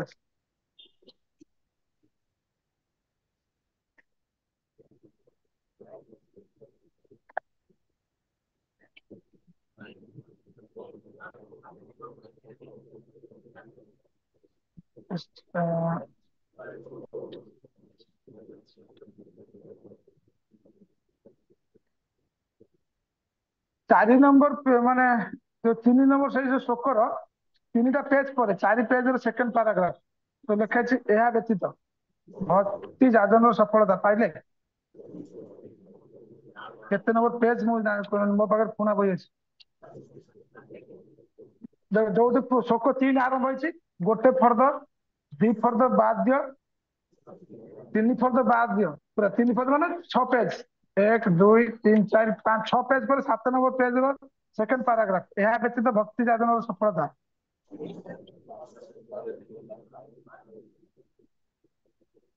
कि पाइल आज्ञा प्रभु जी। पढ़ जने ଏହା ବ୍ୟତୀତ ଭକ୍ତି ଯାଜନରେ ସଫଳତା ଲାଭ କରିବାକୁ ହେଲେ ଅବାଞ୍ଛିତ ଲୋକଙ୍କ ସଂସର୍ଗ ଅବଶ୍ୟ ତ୍ୟାଗ କରିବାକୁ ହେବ। କର୍ମୀ, ଜ୍ଞାନୀ, ଯୋଗୀ ଏବଂ ଅନ୍ୟାନ୍ୟ ଅଭକ୍ତ ଏମାନଙ୍କର ଅନ୍ତର୍ଭୁକ୍ତ।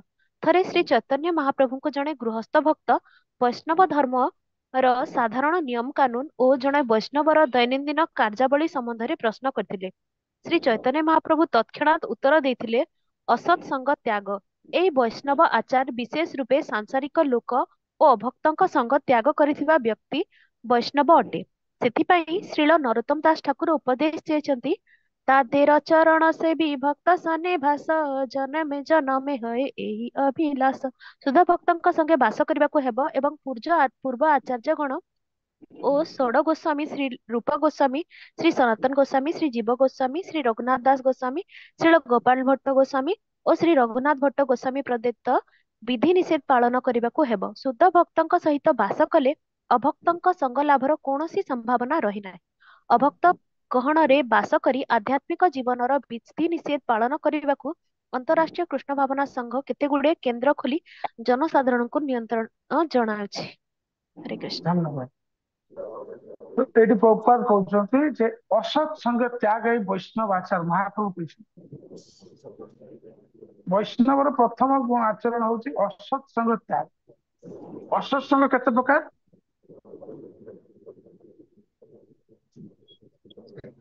ଦୁଇ ପ୍ରକାର।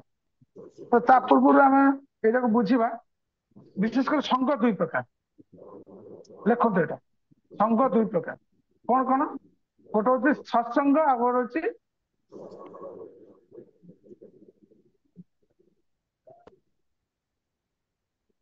ଆସକ୍ତି।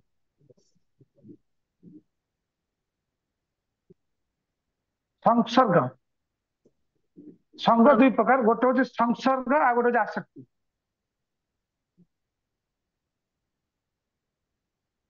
ଲେଖିଲେ? ହରେ କୃଷ୍ଣ ପ୍ରଭୁଜୀ, ଗୋଟେ ହଉଛି ସତ୍ସଙ୍ଗ ଆଉ ଗୋଟେ ଅସତ୍ସଙ୍ଗ। ସତ୍ସଙ୍ଗ ନୁହଁ, ସଂସର୍ଗ।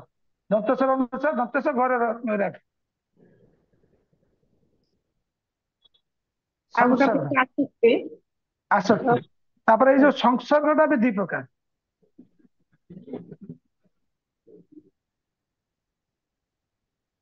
କଣ କଣ? ଗୋଟେ ହଉଛି ଅଭକ୍ତ ସଂସର୍ଗ ଆଉ ଗୋଟେ ହଉଛି ସ୍ତ୍ରୀ ସଂସର୍ଗ।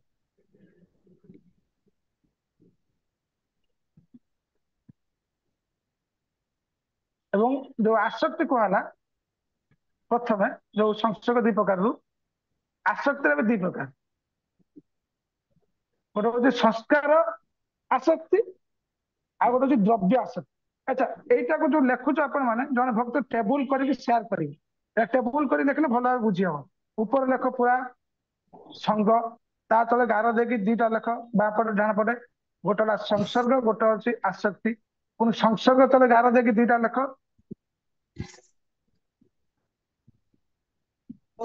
ଅଭକ୍ତ ସ୍ତ୍ରୀ, ଗୋଟେ ହଉଛି ଅଭକ୍ତ ସଂସର୍ଗ, ଗୋଟେ ସ୍ତ୍ରୀ ସଂସର୍ଗ।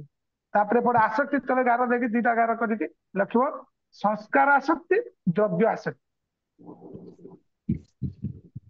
ବୁଝିପାରିଲେ? ସେ ମାତାଜୀ କୁଆଡେ ଗଲେ? ଶ୍ୟାମା ରାଧେଶ୍ୱରୀ ମାତାଜୀ ବୁଝିପାରିଲ? ହରେ ଆଜ୍ଞା କୃଷ୍ଣ ପ୍ରଭୁଜୀ। ପ୍ରଭୁଜୀ। ଆଜ୍ଞା ପ୍ରଭୁ ପ୍ରଭୁଜୀ। ଟେବୁଲ ଟା କେମିତି ସଂସର୍ଗ ଦୁଇ କରା ବୁଝିପାରିଲ ପ୍ରକାର। ତ? ସଂସର୍ଗ ଦୁଇ ପ୍ରକାର, ଅଭକ୍ତ ସଂସର୍ଗ, ସ୍ତ୍ରୀ ସଂସର୍ଗ, ଆସକ୍ତି ଦୁଇ ପ୍ରକାର, ସଂସ୍କାର ଆସକ୍ତି ଆଉ ଦ୍ରବ୍ୟ ଆସକ୍ତି। ହଁ ଠିକ ଅଛି। ଏଇଟାକୁ ଟେବୁଲ पर ଚାର୍ଟ ଟାଇପର କରିକି ଗ୍ରୁପରେ ସେୟାର କରିଦବ। ଖାତାରେ ନେଇକି ଫଟୋ ଉଠେଇ ସେୟାର କରିଦବ, ଅଲଗା ଭକ୍ତ ବୁଝିପାରିବେ।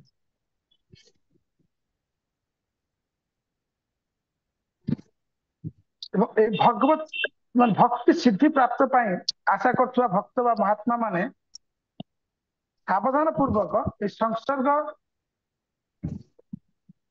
ଏବଂ ଏବଂ ଆସକ୍ତି ରୂପ ସଂଘ ବା ଆସକ୍ତି ରୂପ ସଂଘ ତ୍ୟାଗ କରିବାକୁ ପଡିବ। ସାବଧାନ ପୂର୍ବକ ସଂସର୍ଗ କରିବ ଏବଂ ଆସକ୍ତି ରୂପ ସଂଘ ତ୍ୟାଗ କରିବାକୁ ପଡିବ। ଯଦି ସଂଘ ଠିକ ସେ କରିବେ ତେବେ ଧୀରେ ଧୀରେ ତାଙ୍କର ଭକ୍ତି ବଢିବ। ଯଦି ସଂଘ ଭୁଲ ହେଲା ଧୀରେ ଧୀରେ ଭକ୍ତି ସର୍ବନାଶ ହେଇଯିବ।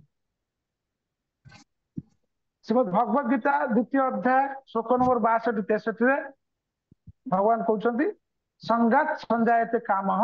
ଏଇଠି ଏକ୍ସାମ୍ପଲ ଦେଇକି ଲେଖିଥାଅ, ଯଦି ଦରକାର ପଡେ ଲେଖିବ, ଦରକାର ପଡେ ଜଣା ପଡେ ଜାଣିପାରିବ।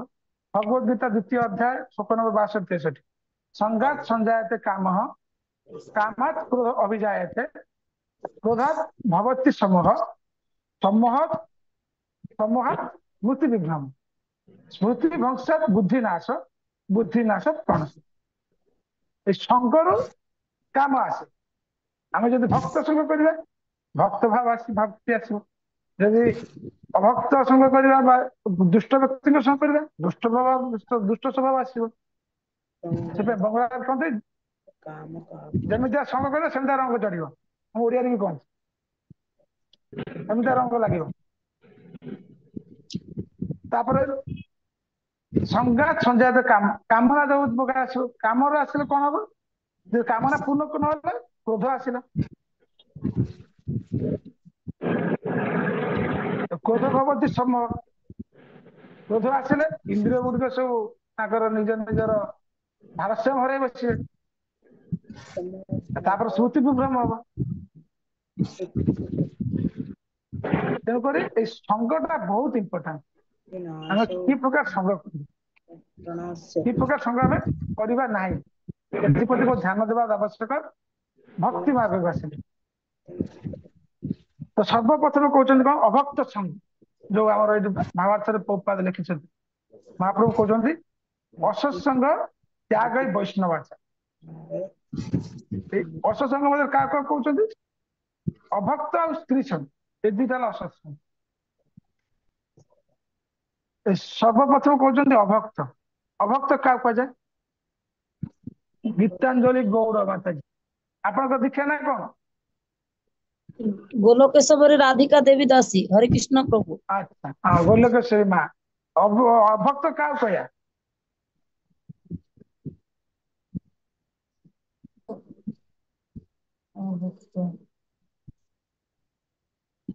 ଆଜି ଶ୍ୟାମ ଶମ୍ଭୁ ପାଲକ ପ୍ରଭୁ ଅଭକ୍ତ କାହାକୁ କହିବା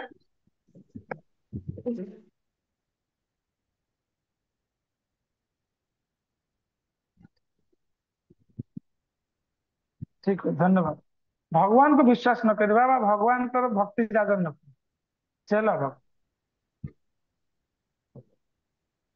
ଯୋଉମାନେ ଭଗବାନଙ୍କର ଅନୁଗତ ନୁହନ୍ତି ବା ଭଗବାନଙ୍କୁ ବିଶ୍ୱାସ ନ କରନ୍ତି ସେମାନେ ଅଭକ୍ତ ସେପରି ଜ୍ଞାନୀବାଦୀ କର୍ମବାଦୀ ସମାଜବାଦୀ ଏମାନେ ସବୁ ଅଭକ୍ତ ଏବଂ ତାପରେ ଆଉ ଗୋଟେ କଣ କହୁଛନ୍ତି ସ୍ତ୍ରୀ ସଂଘ ସମସ୍ତେ ମ୍ୟୁଟ କରନ୍ତୁ ହରିବୋଲ ବାର ବାର ଭକ୍ତମାନେ ଥରେ ଯିଏ ଅନମ୍ୟୁଟ କଲେ ସେ ହାତ ଆଉ ମୋବାଇଲ ଯାଉନି କେତେ ଦିନ ଏମିତି କହିବ ତମେ ଶିଖିବ ନା ଧୀରେ ଧୀରେ ଆଉ ଗୋଟେ ହଉଛି ସ୍ତ୍ରୀ ସଂଘ କଣ କହିବା କାହାକୁ କହିବା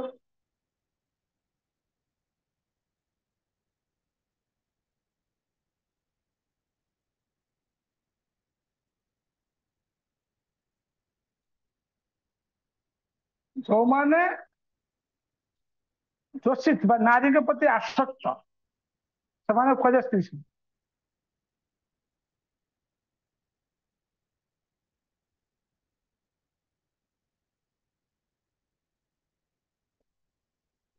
ଏକୁ ବୁଝିବା ପାଇଁ ଯାଇକି କହୁଛନ୍ତି ଟୀକାରେ ବୈଷ୍ଣବ ବ୍ୟକ୍ତି ଗୃହସ୍ଥ ଏବଂ ଗୃହତ୍ୟାଗୀ ଦୁଇ ପ୍ରକାର ହୁଅନ୍ତି ଯୋଉମାନେ ଗୃହତ୍ୟାଗୀ ସେମାନଙ୍କ ପାଇଁ ମାନେ ସମସ୍ତ ସ୍ତ୍ରୀଙ୍କ ସହିତ କଥାବାର୍ତ୍ତା କରିବା ବି ମନା ଆପଣ ମାନେ ଗତ କ୍ଲାସରେ ଶୁଣୁଥିଲେ ଯେପରି ମହାପ୍ରଭୁ ଛୋଟ ହରିଦାସକୁ କିପରି ମାନେ କଠୋର ଆଦେଶ ଦେଲେ ଯେ ମୁଁ ସାରା ଜୀବନ ତା ମୁଁ ଚାହିଁବିନି ସେ ପୁଣି ଆଣିଥିଲେ କାହାଠୁ ମାଗିକି ଚାଉଳ ମାଧବୀ ଦେବୀ ଜୟସିଂହ ଠାରୁ ଯିଏ ମହାପ୍ରଭୁଙ୍କର ଅତ୍ୟନ୍ତ ପ୍ରିୟ ମଧ୍ୟରୁ ଜଣେ କୋଟି କୋଟି ମହାପ୍ରଭୁଙ୍କର ଭକ୍ତ ଥିଲେ ସେଥିମଧ୍ୟରୁ 3.5 ଜଣ ଅତ୍ୟନ୍ତ ନିଜର ତା 3.5 ଜଣ ଭିତରେ ମାଧବୀ ଦେବୀ ଜୟଙ୍କ ନାଁ ଅଛି ପୁଣି ବୟସ ହେଲାଣି ସେତେବେଳେ 85 ବର୍ଷର ବୁଢୀ ମା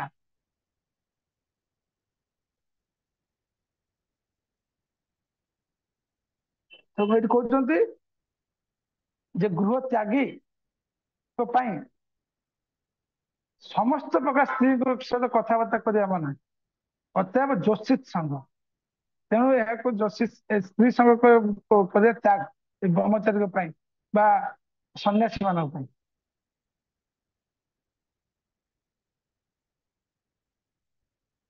ତ ମହାପ୍ରଭୁ କହୁଛନ୍ତି ସବ କ୍ଷୁଦ୍ର ଜୀବ ମର୍କଟ ବୈରାଗ୍ୟ କରିବା ଇନ୍ଦ୍ରିୟ ଚାରାୟ ବୁଲେ ପ୍ରକୃତି ସମ୍ଭାଷୀ। ସବ କ୍ଷୁଦ୍ର ଜୀବ ମର୍କଟ ବୈରାଗ୍ୟ କରାଏ ଇନ୍ଦ୍ରିୟ ଚାରାୟ ବୁଲେ ପ୍ରକୃତି ସମ୍ଭାଷୀ।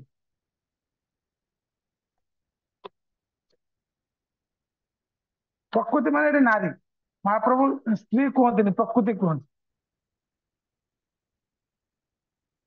ତ ବୈରାଗ୍ୟ ବୈରାଗୀ ମାନଙ୍କ ପାଇଁ ଏସବୁ ବହୁତ ଦୃଢ ଭାବରେ ପାଳନ କରିବା ପାଇଁ ପଡିବ, ସେଥିରୁ ନିବୃତ୍ତ ରହିବା ପାଇଁ ପଡିବ। ଏବଂ ଯୋଉମାନେ ଗୃହସ୍ଥ ଭକ୍ତ ସେମାନେ ପର ନାରୀ ବା ବେଶ୍ୟା ସଂଘରୁ ଦୂରେ ରହିବେ।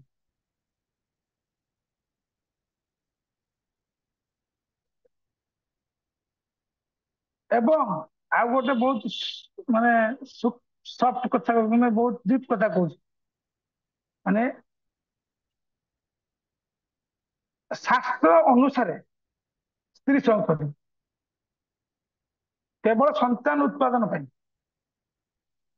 ଭଗବାନ ଗୀତାରେ କହୁଛନ୍ତି ସେଇ କାମ ମୁଁ ଯୋଉ କାମ କେବଳ ସନ୍ତାନ ଉତ୍ପାଦନ ହୁଏ।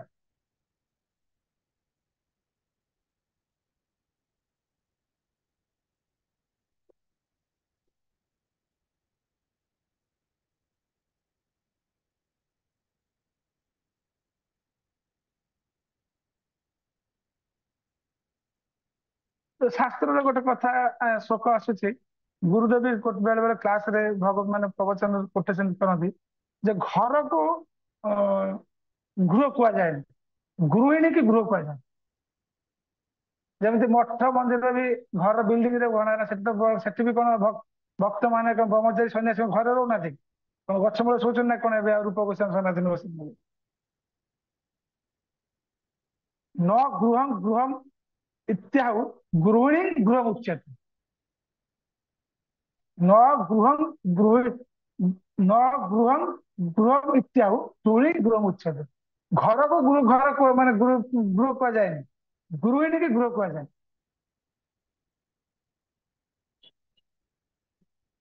ଗୃହିଣୀ ଅଛି ମାନେ ସେଇଟା ହେଲା ଘର।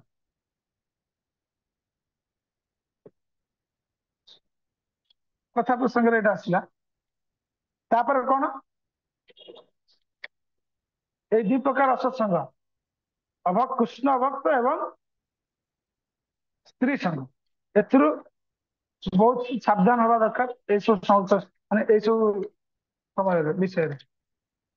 ଲାଷ୍ଟକୁ କଣ କହୁଛନ୍ତି, ସତ ବୃତ୍ତି ସାଧୁ ବୃତ୍ତି 6 ନମ୍ବର।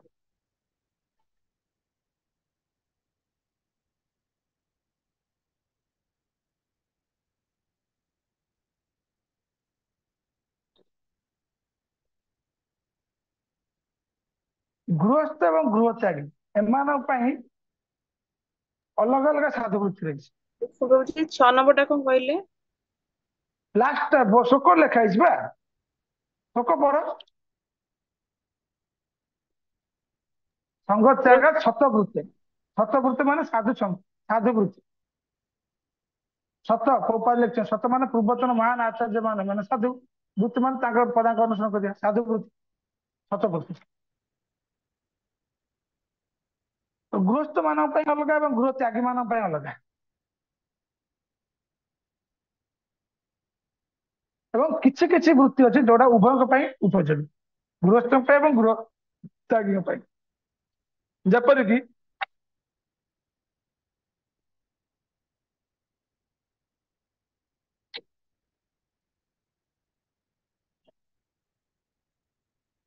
ଯେପରିକି ଧନ ଇନକମ କରିବା ଗୃହ ତ୍ୟାଗୀ ପାଇଁ ନୁହେଁ, ବା ସଞ୍ଚୟ କରିବି ଗୃହ ତ୍ୟାଗୀ ପାଇଁ ନୁହେଁ। କିନ୍ତୁ ଗୃହସ୍ଥ ଭକ୍ତ ତ ସଞ୍ଚୟ ନ କଲେ ସଂସାର ଚଳେଇବେ କେମିତି? ଶରୀର ରୋଗ, କାର ରୋଗଗ୍ରସ୍ତ ହବା, ଭବିଷ୍ୟତ କନ୍ୟା ବିବାହ, ପୁତ୍ର ବିବାହ, ବନ୍ଧୁ ଆସିବେ ତାଙ୍କ ସତ୍କାର, ସେ ସଞ୍ଚୟ ଆବଶ୍ୟକ। କିନ୍ତୁ ଏଇଟା ତ ଗୃହ ତ୍ୟାଗୀ ପାଇଁ ସଞ୍ଚୟ ଆବଶ୍ୟକ ନାହିଁ।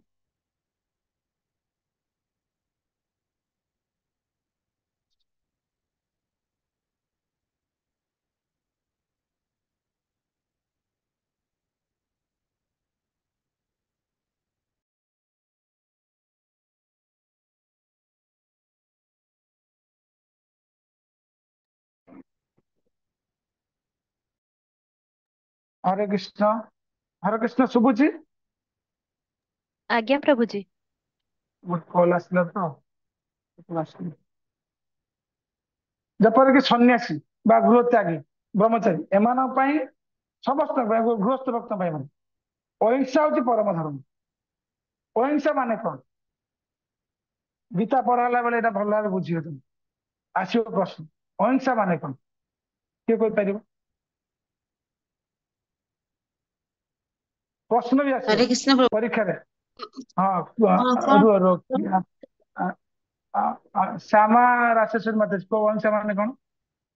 ଉଁ, କାହାକୁ ବି ମାନେ କଷ୍ଟ ଦେବାର ଉଚିତ ନୁହେଁ ପ୍ରଭୁଜୀ, ଯେମିତି କି ବଚନ ଦ୍ଵାରା କିମ୍ବା ତାକୁ ମାନେ କଷ୍ଟ ଦେଇକି ହାର୍ମ କରିକି ତାକୁ କୌଣସି ପ୍ରକାରେ ବି କାହାକୁ କଷ୍ଟ ଦେବା ଉଚିତ ନୁହେଁ ସେଟା। କଷ୍ଟ ବା ଉଦ୍ବେଗ ଦବାନି, ଠିକ ଅଛି। ଆଜ୍ଞା ଇଏ ଆଜ୍ଞା। ଗୋଟେ ପ୍ରକାର ଠିକ ଅଛି, କିନ୍ତୁ ଏଇଟା ଉପଯୁକ୍ତ ଆନ୍ସର ନୁହଁ ଆମର ଭକ୍ତି ଶାସ୍ତ୍ରୀ ମାନେ ବୈଷ୍ଣବ ମାର୍ଗରେ। ଏହା ଏଇଟା ତ ଠିକ କଥା କହିଲେ, ଯୋଉଟା କି ଜଗତର ଯେମିତି ପ୍ରଚଳିତ, କିନ୍ତୁ ସେଟା ଆମର ଆଚାର୍ଯ୍ୟ ମାନଙ୍କର ମନୋଭାବ ଅନୁସାରେ ଆମେ ଆନ୍ସର ଶୁଣିବା ପୁଣି କଣ। ଆଚ୍ଛା ସଲିଲ ବିହାରୀ ମାତାଜୀ, ଅହିଂସା ମାନେ କଣ?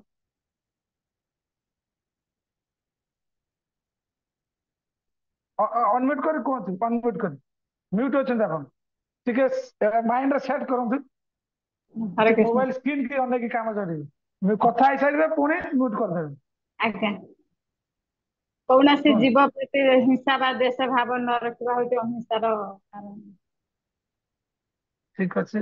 କୌଣସି ଜୀବ ଯଦି ହିଂସା ନ ରଖିବା କିପରି ବା କଣ କଲେ ତା ପ୍ରତି ହିଂସା ହବନି? ହରେ କୃଷ୍ଣ ପ୍ରଭୁ। କୌଣସି ଜୀବ ପ୍ରତି ହିଂସା କରିବା ନାହିଁ, ସେଟା ଆଜ୍ଞା। କିପରି ଭାବରେ ଆଚରଣ କରା ମାନେ ପାଳନ କଲେ, କଣ ପାଳନ କଲେ ସେ ହିଂସା ହବ, ହିଂସା ହବନି? କୌଣସି ଜୀବ ପ୍ରତି ହିଂସା କରାଏ ମାନେ କଣ ଆମେ କରିବା ଯାହା ଦ୍ୱାରା ସେ ଜୀବ ପ୍ରତି ଆମେ ହିଂସା କରିବା? ଯେକୌଣସି ଜୀବ ମତେ ଆଘାତ ଦେଲେ ବି ତା ପ୍ରତି କ୍ରୋଧତା ନ ହବା ବା ତା କ୍ଷମା କରିଦବା କି କୌଣସି ଦଣ୍ଡିତ ତାକୁ ନ କରିବା, ଏଇଟା ହଉଛି ଅହିଂସାର କାରଣ। ଠିକ ପ୍ରଭୁ ଅଛି। ଏ ଭକ୍ତି। ଦିଟା ଆନ୍ସର ଦି ଜଣ ମାତା ଠିକ କହିଲେ, କିନ୍ତୁ ଭକ୍ତି ଶାସ୍ତ୍ରୀ ପାଇଁ ଆନ୍ସର ଠିକ ନୁହଁ, ମାନେ ଆମର ଆଚାର୍ଯ୍ୟଙ୍କର ମନୋଭାବ ଅନୁସାରେ। ଆଉ କିଏ କହିପାରିବ ପରଫେକ୍ଟ କୃଷ୍ଣ ଆନ୍ସର? ପ୍ରଭୁଜୀ। ଭକ୍ତି ଦ୍ଵାରା ହରେ ଆମେ କୃଷ୍ଣ ଅହିଂସା କାହାକୁ କୁହାଯାଏ? ଅଗ୍ରଗତି ରୋକିପାରିବା।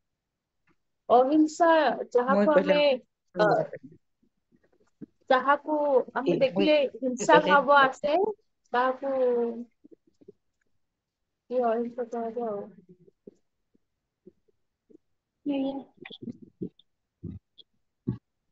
ହରେ ଆଉ କିଏ କହିପାରିବେ ଅହିଂସା କାହାକୁ କୁହାଯାଏ?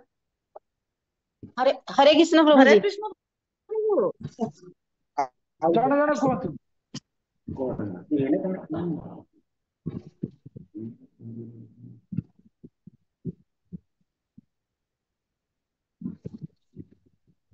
ଦି ଜଣ କହୁଥିଲେ ପୁଣି କେହି କହୁନାହାନ୍ତି, କୁହ କିଏ ଜଣେ? ହରେ ହରେ କୃଷ୍ଣ କୃଷ୍ଣ ପ୍ରଭୁ। ମୁକୁନ୍ଦ ପ୍ରଭୁଜୀ। ପ୍ରିୟ ମାତାଜୀ। ହଁ ରୁହ ମୁକୁନ୍ଦ ପ୍ରିୟ ମାତାଜୀ କୁହ। ହଁ ମାନେ ପ୍ରଭୁ ଅହିଂସା ଜୀବ ମାନେ ପ୍ରତି ହଉଛି ଦୟା କାହା ପ୍ରତି ଦୟା ଆସିଲେ ହିଂସା ହବନି। ଆଉ ତମେ ଟିକେ ରହିଯାଅ, ମୁକୁନ୍ଦ ପ୍ରିୟ ମାତାଜୀ କହିଛନ୍ତି ତମେ କହିବ। କୁହ ମୁକୁନ୍ଦ ପ୍ରିୟ ମାତାଜୀ କୁହ। ହରେ କୃଷ୍ଣ ପ୍ରଭୁଜୀ। ଆମେ କୌଣସି ଜୀବ ହଉ କିମ୍ବା କାହାରି ପ୍ରତି ସବୁବେଳେ ଭଲ ସଦ୍ଭାବ ରଖିବା, ହିଂସା କରିବାନି। ଏ, ଆଉ ସମସ୍ତଙ୍କୁ ସମସ୍ତେ ସମ ଦୃଷ୍ଟିରେ ଠିକ ଅଛି, ଦେଖିବା। ସମ ଧନ୍ୟବାଦ। ଦୃଷ୍ଟିରେ ସମସ୍ତେ ଦେଖିବା। ସେଇଟାକୁ ତ କହିଲେ, ଅଲଗା କିଛି ମୁଁ ଅଲଗା ଆନ୍ସର କରୁଛି କୁହ। ସେଇ ଆନ୍ସର ରିପିଟ କରେ କିଛି ମୂଲ୍ୟ ନାହିଁ। ପ୍ରଭୁ ଭକ୍ତି ଦ୍ଵାରା ହିଁ ଆମେ ଅହିଂସାଟାକୁ ଦୂର କରିପାରିବା। କିଏ କହିଲା ଏ କଥା? ଲୀଳାରାଣୀ ଶ୍ରୀଲକ୍ଷ୍ମୀ ପ୍ରଭୁ। ଆଁ ଲୀଳାରାଣୀ ଶ୍ରୀଲକ୍ଷ୍ମୀ। ଲୀଳାରାଣୀ ମାତାଜୀ ବହୁତ ବହୁତ ଧନ୍ୟବାଦ। କୃଷ୍ଣ ଭକ୍ତି ପ୍ରଚାର ନ କରିବା ହଉଛି ହିଂସା, ବା ଭକ୍ତି ପ୍ରଚାର ନ କରିବା ହେଲା ହିଂସା। ଆମେ ଯଦି ଗୋଟେ ଜୀବ ପ୍ରତି ଅହିଂସା କରିବା ତାହେଲେ ତାକୁ କୃଷ୍ଣ ଭକ୍ତି ଦେବା ଦରକାର। ଏଇଟା ହଉଛି ଭକ୍ତି ସିଦ୍ଧାନ୍ତ ସରସ୍ୱତୀ ପ୍ରଭୁପାଦ ମହାରାଜଙ୍କର ଟୀକାର ମନୋଭାବ। ଗୀତାର ଟୀକାରେ ପ୍ରଭୁପାଦ ଲେଖିଛନ୍ତି କୃଷ୍ଣ ଭକ୍ତି ପ୍ରଚାର ନ କରିବା ହଉଛି ହିଂସା। ଯେମିତି କି ଆମର ପରମ ପୂଜ୍ୟ ପରମାତ୍ମା ମୋର ଗୁରୁଦେବ କୁହନ୍ତି, ଯଦି ମୋ ପଡିଶା ଘର ଲୋକ ଆମେ ଗୃହସ୍ଥ ଆଶ୍ରମ ଥିବା ଭକ୍ତ, ତାଙ୍କ ପଡିଶା ଘର ଲୋକ କୃଷ୍ଣ ଭକ୍ତ ହେଇନାହାନ୍ତି, ତାହେଲେ ସେଥିପାଇଁ ଦାୟୀ କିଏ? ଭଗବାନ ଦାୟୀ ନୁହଁ, କି ତାର କର୍ମଫଳ ଦାୟୀ ନୁହଁ। ଗୁରୁଦେବ କହୁଛନ୍ତି ସେ ଭକ୍ତ ଦାୟୀ, ମୁଁ ନିଜେ ଦାୟୀ। ଏଇ ମନୋଭାବ ହବା ଦରକାର। कौन पाई ना से एरिया रे कृष्ण रो रिप्रेजेंटेटिव किए तिलक माली लगे बुलुची किए से तमें निजे भक्त रूप में बुलुच भक्त वेश माने तमें कृष्ण को उपयुक्त भाव उपस्थापन कर पारन परफेक्टली कृष्ण सर्व आकर्षण है तमें जब ठीक से उपस्थापन कर पार निश्चय आकर्षित होता ये हूँ साधु मनोभाव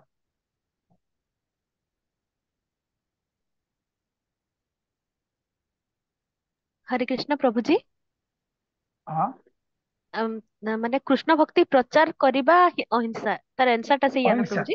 हाँ कृष्ण हाँ भक्ति कृष्ण प्रचार भक्ति करबा प्रचार करवा अहिंसा। अहिंसा आज्ञा अहिंसा प्रभु। बा कृष्ण भक्ति प्रचार न करवा हिंसा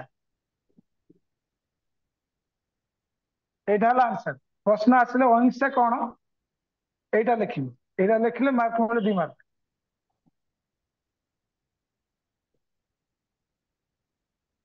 एपरि भाबरे हमर एई साधु वृत्ति ऊपर आउ किछि आलोचना करिबा तो विशेषकर आम क्षत्रिय ब्राह्मण वैश्य शूद्र 4टा वर्ण एवं 4टा आश्रम अच्छा जमी सन्यासी ब्रह्मचारी माने केबे भी हिंसा करा जब ब्रह्मचारी सन्यास आश्रम प्रचार करना से हिंसा आचरण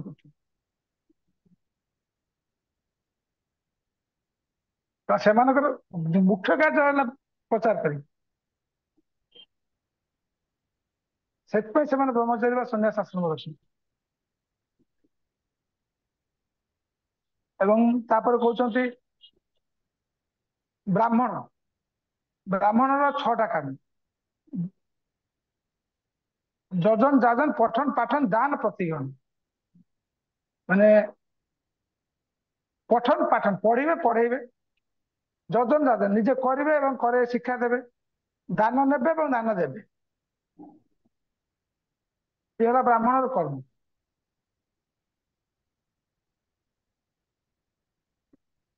ठीक सेपरी हरे क्षत्रिय कृष्ण वृत्ति होउछन्ति हरे कृष्ण प्रभु जी जो ब्राह्मण कहले 4टा होला पठन पाठन जजन जाजन आउ 2टा 6टा कहले दान दान दान प्रतिग्रहण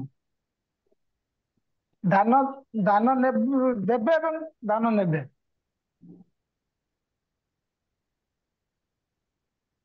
क्षत्रिय वृत्ति होउछि प्रजा पालन एवं दंड एवं टैक्स आदि कलेक्शन सुख यही सब पालन क्षत्रिय जीवन निर्वाह करेंगे दंड पालन प्रजा पालन दंड एवं टैक्स शुल्क शुल्क कलेक्शन एवं वैश्य मानकर कृषि गोरक्षा वाणिज्य 3टा चाष करेंगे गाय रखिए बिजनेस करेंगे वैश्य एवं शूद्रकर कौन द्विज सेवा ब्राह्मणकर सेवा करी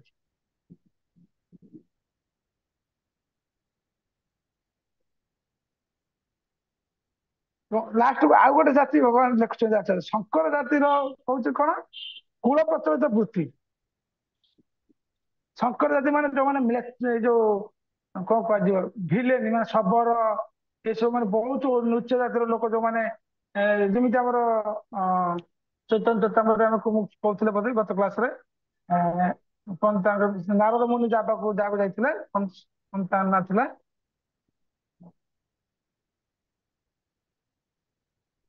जीवन से मारुଥିଲେ ता नाटा भूलुची भैरव पक्षी मयूर पक्षी मान मार नथिले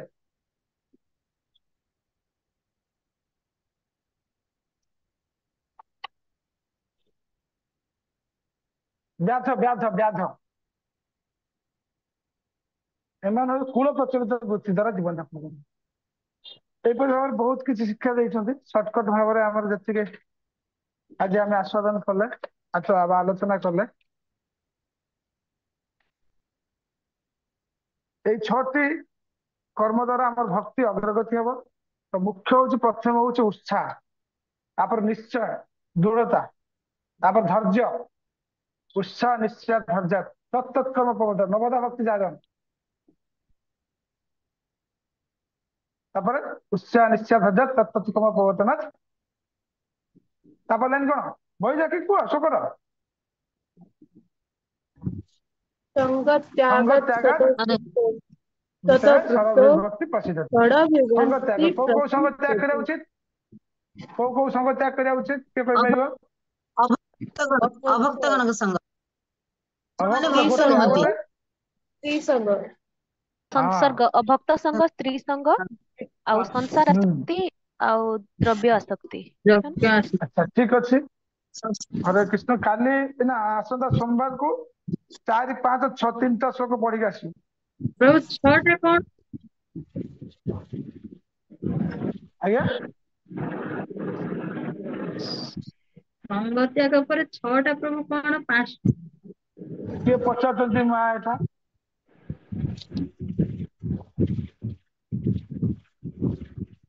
के पचारचंती एटा साधु वृत्ति माता जी ना ना के पचारचंती मुदा देखिया पे जाउछ के पचारचंती हरे हरे कृष्ण प्रभु जी।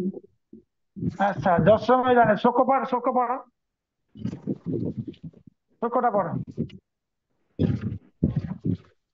उत्साह धैर्य तत्कर्म प्रवर्तन तमे आसंता सोमवार को 11टा श्लोक 100 थर पढ़ी की तापर आसियो क्लास आ तो भले ही पढ़े श्लोकटा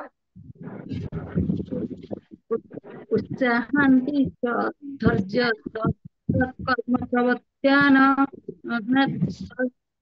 संग त्याग शतव्रत षडविभक्ति प्रसिद्ध्याति काली छुट्टी अच्छी शनिवार प्रभु घर छुट्टी थी रविवार भी छुट्टी अच्छी प्रभु भक्ति शास्त्री पास हो सर्टिफिकेट नहीं जाइछन काली प्रभु छुट्टी नहीं संडे छुट्टी अछि हाँ प्रभु तुम पढ़ेबे तुम पढ़िब श्लोक गुड़ा जमी ठीक से उच्चारण कर श्लोक टेस्ट पठा हम मायापुर को हाँ प्रभु हाँ एमती श्लोक हेले पार श्लोक उत्साह निश्चय धैर्य श्लोक पढ़ला शुण टिके उत्साह निश्चय धैर्य से गोटे शब्द 3टा शब्द अच्छी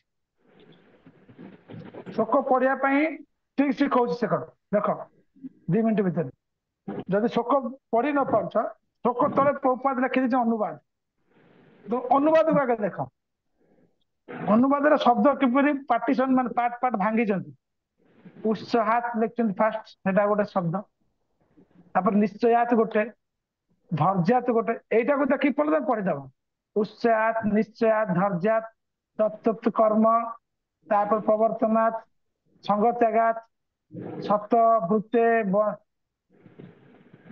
बंदटा लिखी ना सत वृत्ते षडभि भक्ति प्रसिद्ध जो श्लोक गुड़ा लेखा है गोटे गोटे शब्द लेखाई से शब्द गुड़ा पाखापाखि जॉइंट जॉइंट कर लिखियो ना खातार तापर पढ़िबो पढ़ी पारि जदि एकातर शब्द भांगी पारुन हरे कृष्ण प्रभु क्वेश्चन गोटे थिला प्रभु आपण कहिथिले कि ए श्लोक गोटे गोटे पढ़ी सारा परे आर गोटे गोटे वीडियो करके पठाबो ए माने गोटे श्लोक को ए पठाबो ना भितरे जो छोट छोट श्लोक अछि ताकू भी पठाबो अच्छा माता जी को प्रश्न उत्तर के दे पारे तुम भीतर हरे कृष्ण प्रभु जी माता जी हमर श्लोक जोटा हरे कृष्ण प्रभु जी माता जी हमर हमें जो श्लोक हैंडबुक अच्छी सेठी लिखा है दिया 1 ରୁ 4 श्लोक करिवार अछि बोली हैंडबुक रे लिखा है स्टूडेंट हैंडबुक अच्छा टिके रुह हमर ये मुकुंदा प्रिय माता जी कोन खोजन सुने आज्ञा प्रभु जी हमर जोरा सिलेबस अनुसार जो श्लोक दिया है माने से जो श्लोक नंबर 1 श्लोक नंबर 2 श्लोक नंबर 3 एई श्लोक ही करिया दरकार ता भितरे जोडा दिया है धर आपण हमर कहले आपण आज पढेले अन्य भेला सीता शून्यम ज्ञान कर्म दान व्रत एटा श्लोक एटा भितरे गला एटा श्लोक रो जो श्लोक प्रकृत दिया है 1 2 3 4 ठीक से श्लोक ही धन्यवाद करिया श्लोक नंबर दिया बही लिखा जो आज कहना पेज नंबर 12 रे हैंडबुक रे लिखा तले देखो गीता पर तले लिखा उपदेश उत्तम ईश्वर भक्ति सिंधु भक्ति सिंधुर श्लोक बही रे नहीं सेटा हैंडबुक रो 75 नंबर पेज रे अछि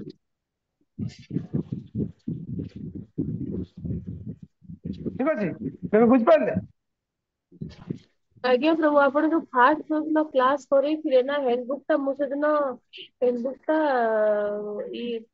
प्रिंट करी नथिली तो सेति पे मु हैंडबुक टा बेसी बुझी ठीक अच्छे पारि तो नथिली एबे प्रिंट हैंडबुक देखी नियो 75 पेज रे भक्ति रसम श्लोक अच्छी अछंती एवं गीता बही रे गीता श्लोक उपदेशामृत बही रे उपदेशामृत श्लोक ईशपुरुष बही रे ईशपुरुष श्लोक इच्छा जो तो पाखे बही गुड़ा ना सब किणिकी रखु पाखे ना असुविधा हम प्रभु आउ कार किस प्रश्न हरे आउ कृष्ण गोटे प्रभु जी प्रभु गोटे आउ मिनट गोटे रुह क्वेश्चन श्यामा राशेश्वरी माता जी कौन तम प्रभु जी प्रश्न से जो चैतन्य महाप्रभुଙ୍କର ଅତି ପ୍ରିୟ ଯୋଉ 3.5 ଜଣ କହିଥିଲେ ସେଦିନ କହିଥିଲେ ମୁଁ ଲେଖି ପାରି ନଥିଲି ଟିକେ କହିଦେବେ କି ଆଉ ଥରେ ଜଣେ ତ ସେ लिखु ମାଧବୀ ଦେବୀ ଦାସୀ କହିଲେ माधवी देवी तो हाफ रूप गणा हो जेहेतु से आज्ञा स्त्री शरीर थे तो आग लिखु राय रमानंद बा रामानंद राय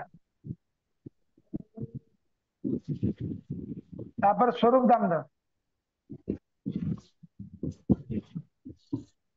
तापर सिक्खी माइती तापर माधवी देवी दास केतरा ना हला प्रभु सिक्की दाम चार चार हाथ जण कौन कहले सिक्खी सिक्खी माइती କି ମାଇତି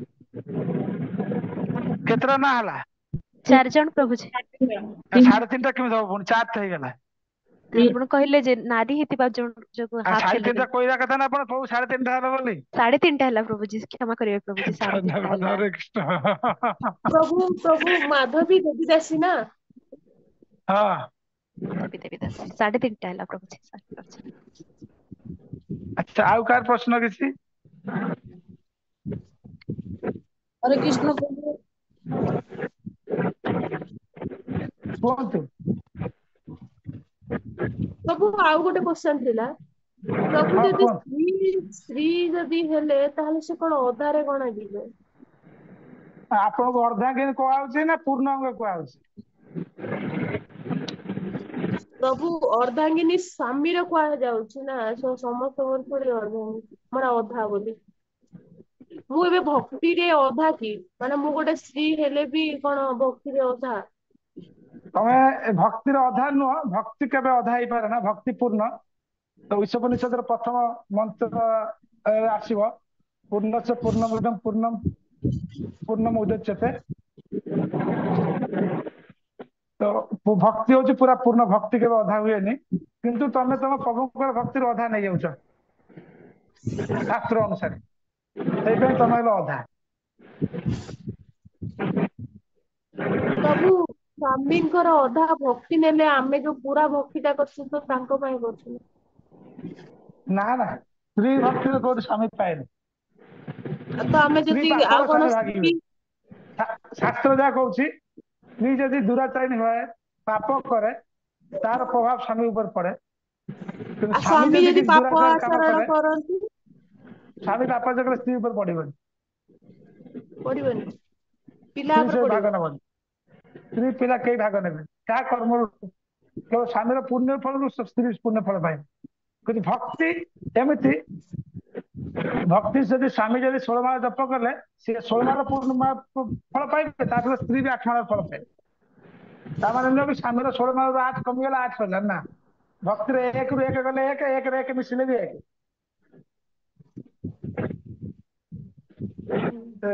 जतो ईशोपनिषद पढ़ेबे जो प्रभु से बुझेबे ओम प्रथम प्रार्थना ओम पूर्णमदः पूर्णमिदं पूर्णस्य पूर्णमुदच्यते पूर्णस्य पूर्णमादाय पूर्णमेवावशिष्यते से श्लोक पूरा बहुत सुंदर भाव बुझेबे जो बहुत पढ़ेबे सेतले बुझे भक्ति किपर पूर्ण नारी मानव अर्धांगिनी कुहाइছে शास्त्र रे कुहाइছে आमे सेतने एते एक्सपेरिमेंट करिनु आपण प्रश्न कले उत्तर दे परिबु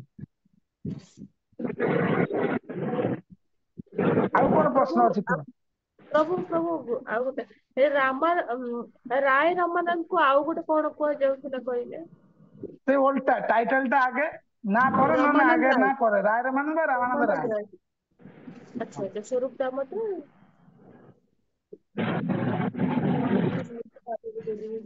आउ कार किछ प्रश्न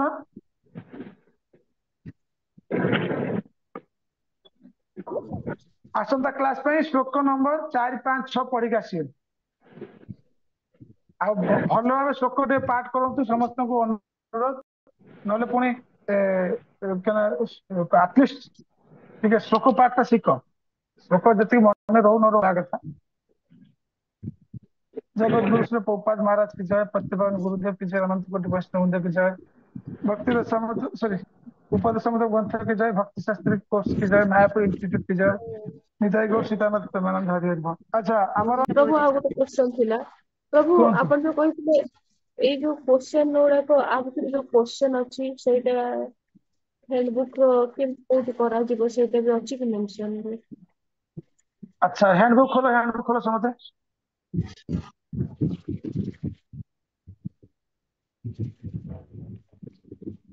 उपदेश मुद्रम जो लिखा है बाहर करो 78 पेज बाहर करो। प्रभु जी श्री उपदेशामृत और श्री ईशोपनिषद लिखाई छे। हाँ ये दुईटे बही मिसी गोटे यूनिट किंतु स्टूडेंट मानकर सहज हवा करिया पई दुटा जाक परीक्षा में अलग अलग करूछु उपदेशामृत अलग ईशोपनिषद अलग ए मिसे के क्वेश्चन पकले कंफ्यूज हो जिवे तेन कर अलग अलग करूछु। तो एठी देखंतु प्रथमे लेखा होची वैधि साधना भक्ति रागानुग साधना भक्ति माने जो आलोचना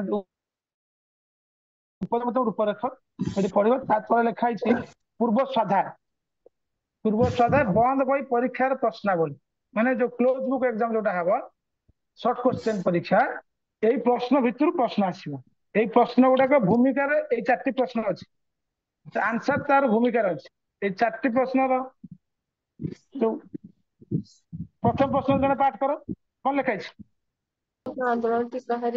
प्रश्नटी पढ़ कृष्ण भावना अमृत आंदोलनटी कहार दिव्य तत्वावधान रे परिचालित हेउछे।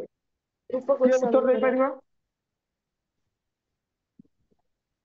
तमे को माताजी एवर उत्तर कौन हबो श्री रूप गोस्वामी।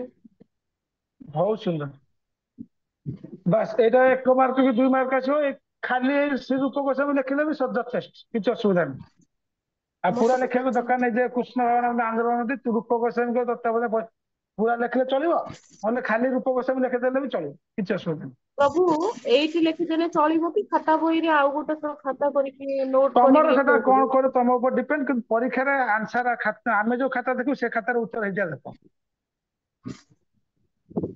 आपण तमे माने तमर क्लास प्रिपेयर ए तापर और ए प्रश्न अछि कोन सेटा समस्त प्रकार चिन्मय कार्यकलाप क्षेत्र रे प्रथम कर्तव्य कोण कौन हबो तार उत्तर भूमिका रे देखो तो बाहर करियो खोज पढ़े की तापर 3 नंबर कौन अछि कृष्ण भावना अमृतर प्रगति कहा ऊपर निर्भर करे। के कोइ बार उत्तर एटा हरे कृष्ण प्रभु जी सब भूमिका रे लिखा प्रभु जी भक्तर अनुगामी मनोभाव मनोभाव नहीं हां अनुगामी भक्त बा मनोभाव अनुगम नहीं मनोभाव कृष्ण चेतना आज्ञा प्रभु जी। गोस्वामी शब्दर व्याख्या के कोइ परिबो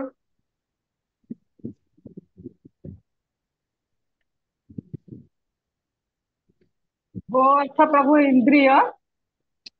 हरे कृष्णा प्रभु।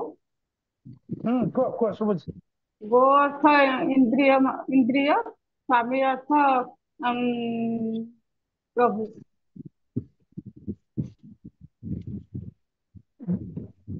पूरा आंसर कौन हबो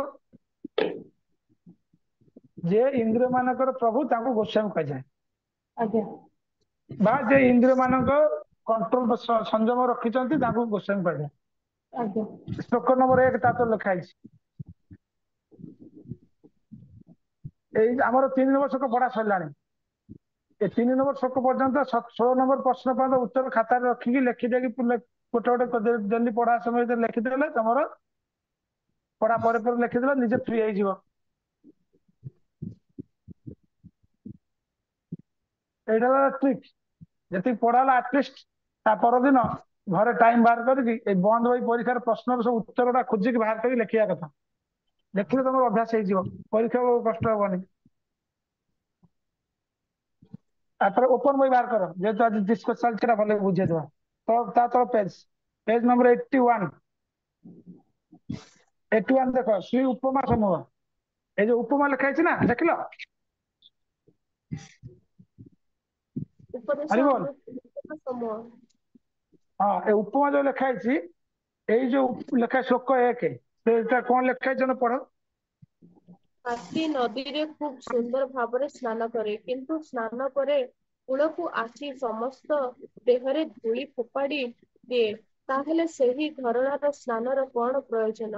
ସେହି ରକମ ଅନେକ ପରମାର୍ଥୀ ଅଛନ୍ତି, ଯେଉଁମାନେ ହରେକୃଷ୍ଣ ମହାମନ୍ତ୍ର କୀର୍ତ୍ତନ କରନ୍ତି ଏବଂ ତାହା ସଙ୍ଗେ ସଙ୍ଗେ ନାନା ପ୍ରକାର ଅପରାଧ ମଧ୍ୟ କରିଚାଲନ୍ତି। ସେମାନେ ଭାବନ୍ତି ହରେକୃଷ୍ଣ ମହାମନ୍ତ୍ର କୀର୍ତ୍ତନ କରିବା ଦ୍ୱାରା ସେମାନେ ସବୁ ରକମ ଅପରାଧରୁ ମୁକ୍ତ ହୋଇଯିବେ। ଏଇଟା କଣ ଉପମା ମାନେ? ଏଥିରେ ଆସିବ କଣ? ଡ୍ୟାସ୍ ପୂରଣ, ଫିଲ୍ ଇନ୍ ଦ ବ୍ଲାଙ୍କ୍ସ। ଯେମିତି କି ପ୍ରଶ୍ନ ପଡିଥିବ, ଡ୍ୟାସ୍ ଖୁବ ସୁନ୍ଦର ଭାବରେ ଡ୍ୟାସ୍, କିନ୍ତୁ ସ୍ନାନ ପରେ କୂଳକୁ ଆସି ସମସ୍ତ ଦେହରେ ଡ୍ୟାସ୍ ଦିଏ। 3 ବାର କରିଥିବ, 3ଟା ଡ୍ୟାସ୍ 3ଟା ମାର୍କ।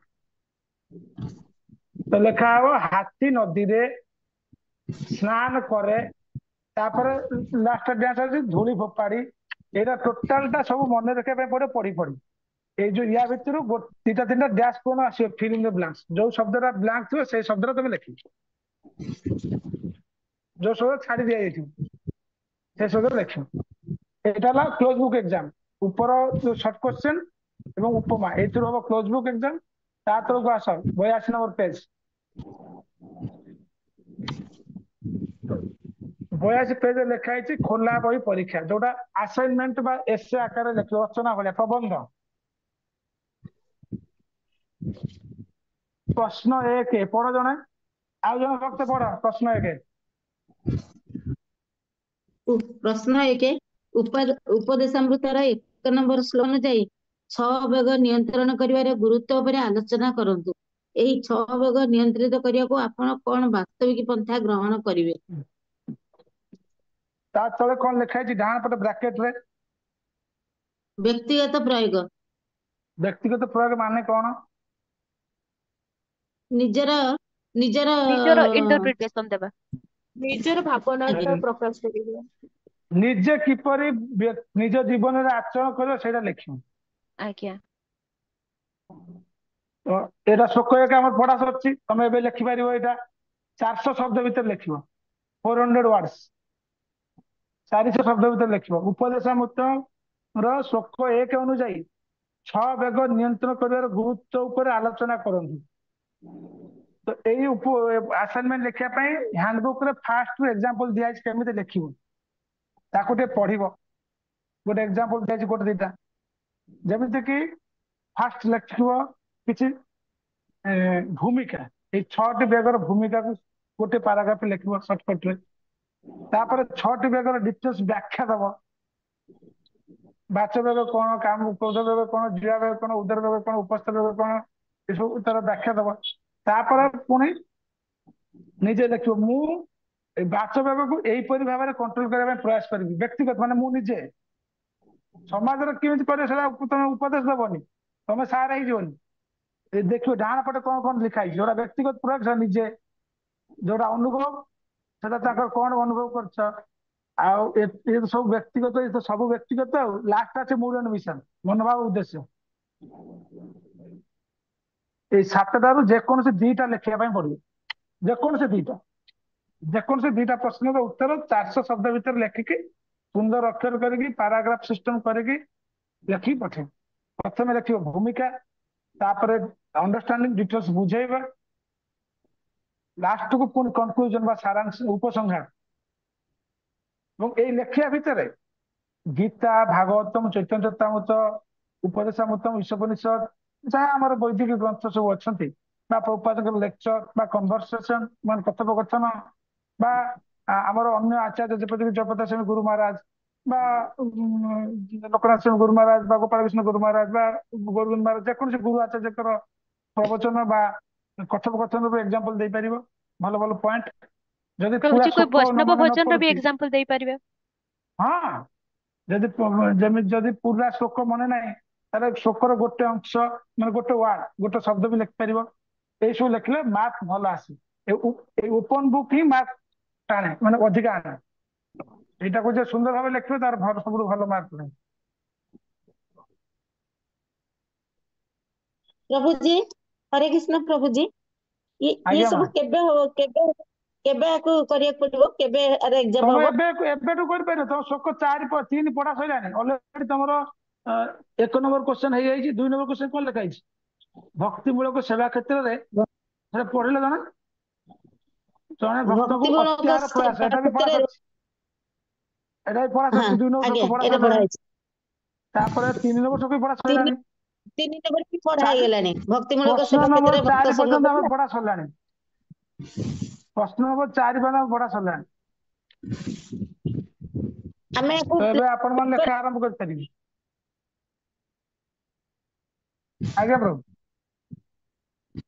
ହଁ A4 ସାଇଜ ପେପରରେ ସୁନ୍ଦର ଅକ୍ଷର କରିକି ମାର୍ଜିନ କରିକି ଯେମିତି ପରୀକ୍ଷା ମାନେ ପ୍ରୋଜେକ୍ଟ ଯେମିତି ଦିଅନ୍ତି ପିଲାମାନେ ଯେତେ ଭଲ ଭାବେ କରିପାରିବେ ସୁନ୍ଦର ଭାବରେ ତ ସେତେ ଭଲ ମାର୍କ ପାଇବ। ଆଉ ଅଲଗା ଅଲଗା ଇଙ୍କ ବି ପ୍ରଭୁଜୀ ୟୁଜ କରିପାରିବ। ଅଲଗା ଅଲଗା କାଳି ବି ୟୁଜ କରିପାରିବ। ଯେମିତି ହେଡିଙ୍ଗ ରେ ଗ୍ରୀନ ବା ବ୍ଲାକ୍ ବା ବ୍ଲୁ ବା ରେଡ କିଛି ଅସୁବିଧା ନାହିଁ। ମାନେ ପ୍ରଭୁଜୀ ପ୍ରେଜେଣ୍ଟେସନ ଟା ଭଲ ହବା ଦରକାର ଆପଣ କହୁଛନ୍ତି ତ? ଆଜ୍ଞା ଯେମିତି ଆଜ୍ଞା। ପ୍ରେଜେଣ୍ଟେସନ ଟା ଭଲ ଦେଖ। ଆଜ୍ଞା। ଆଉ କାହାର କିଛି ପ୍ରଶ୍ନ ପରୀକ୍ଷା କି- ଉପରେ? କ୍ଲୋଜ ବୁକ୍ କି- ପରୀକ୍ଷା ହେଇଗଲା ଆଉ ସବୁ। ଲୀଳାରାଣୀ ମାତାଜୀ ବହୁତ ବହୁତ ଧନ୍ୟବାଦ। ସେ ପ୍ରଶ୍ନ ଉଠେଇଲେ ବୋଲି ପ୍ରସଙ୍ଗଟା ସମସ୍ତେ ଡାଉଟ କ୍ଲିୟର ହେଲା। ଆଜ୍ଞା ମାତାଜୀ ବହୁତ ଧନ୍ୟବାଦ। ହରେ କୃଷ୍ଣ ମାତାଜୀ। କାହିଁକିନା ଆମେ ମୁଁ ବି ତ କିଛି ଆଉ ଏଇଟା କାହାର ଜାଣିନଥିଲି କିଛି ଡାଉଟ ପଛରେ ଅଛି? ପଚାରିଥାନ୍ତି। ହରେ କୃଷ୍ଣ। ବାଦଶାह ହରେ କବତର ବେଶ କୃପା ସୁନ୍ଦର ପଟକन ପ୍ରଭୁ ବୈष्णବ। जगत कृष्ण प्रभुपाद महाराज की जय। पतित गुरुदेव की जय। समस्त वैष्णव वृंद की जय। सुतन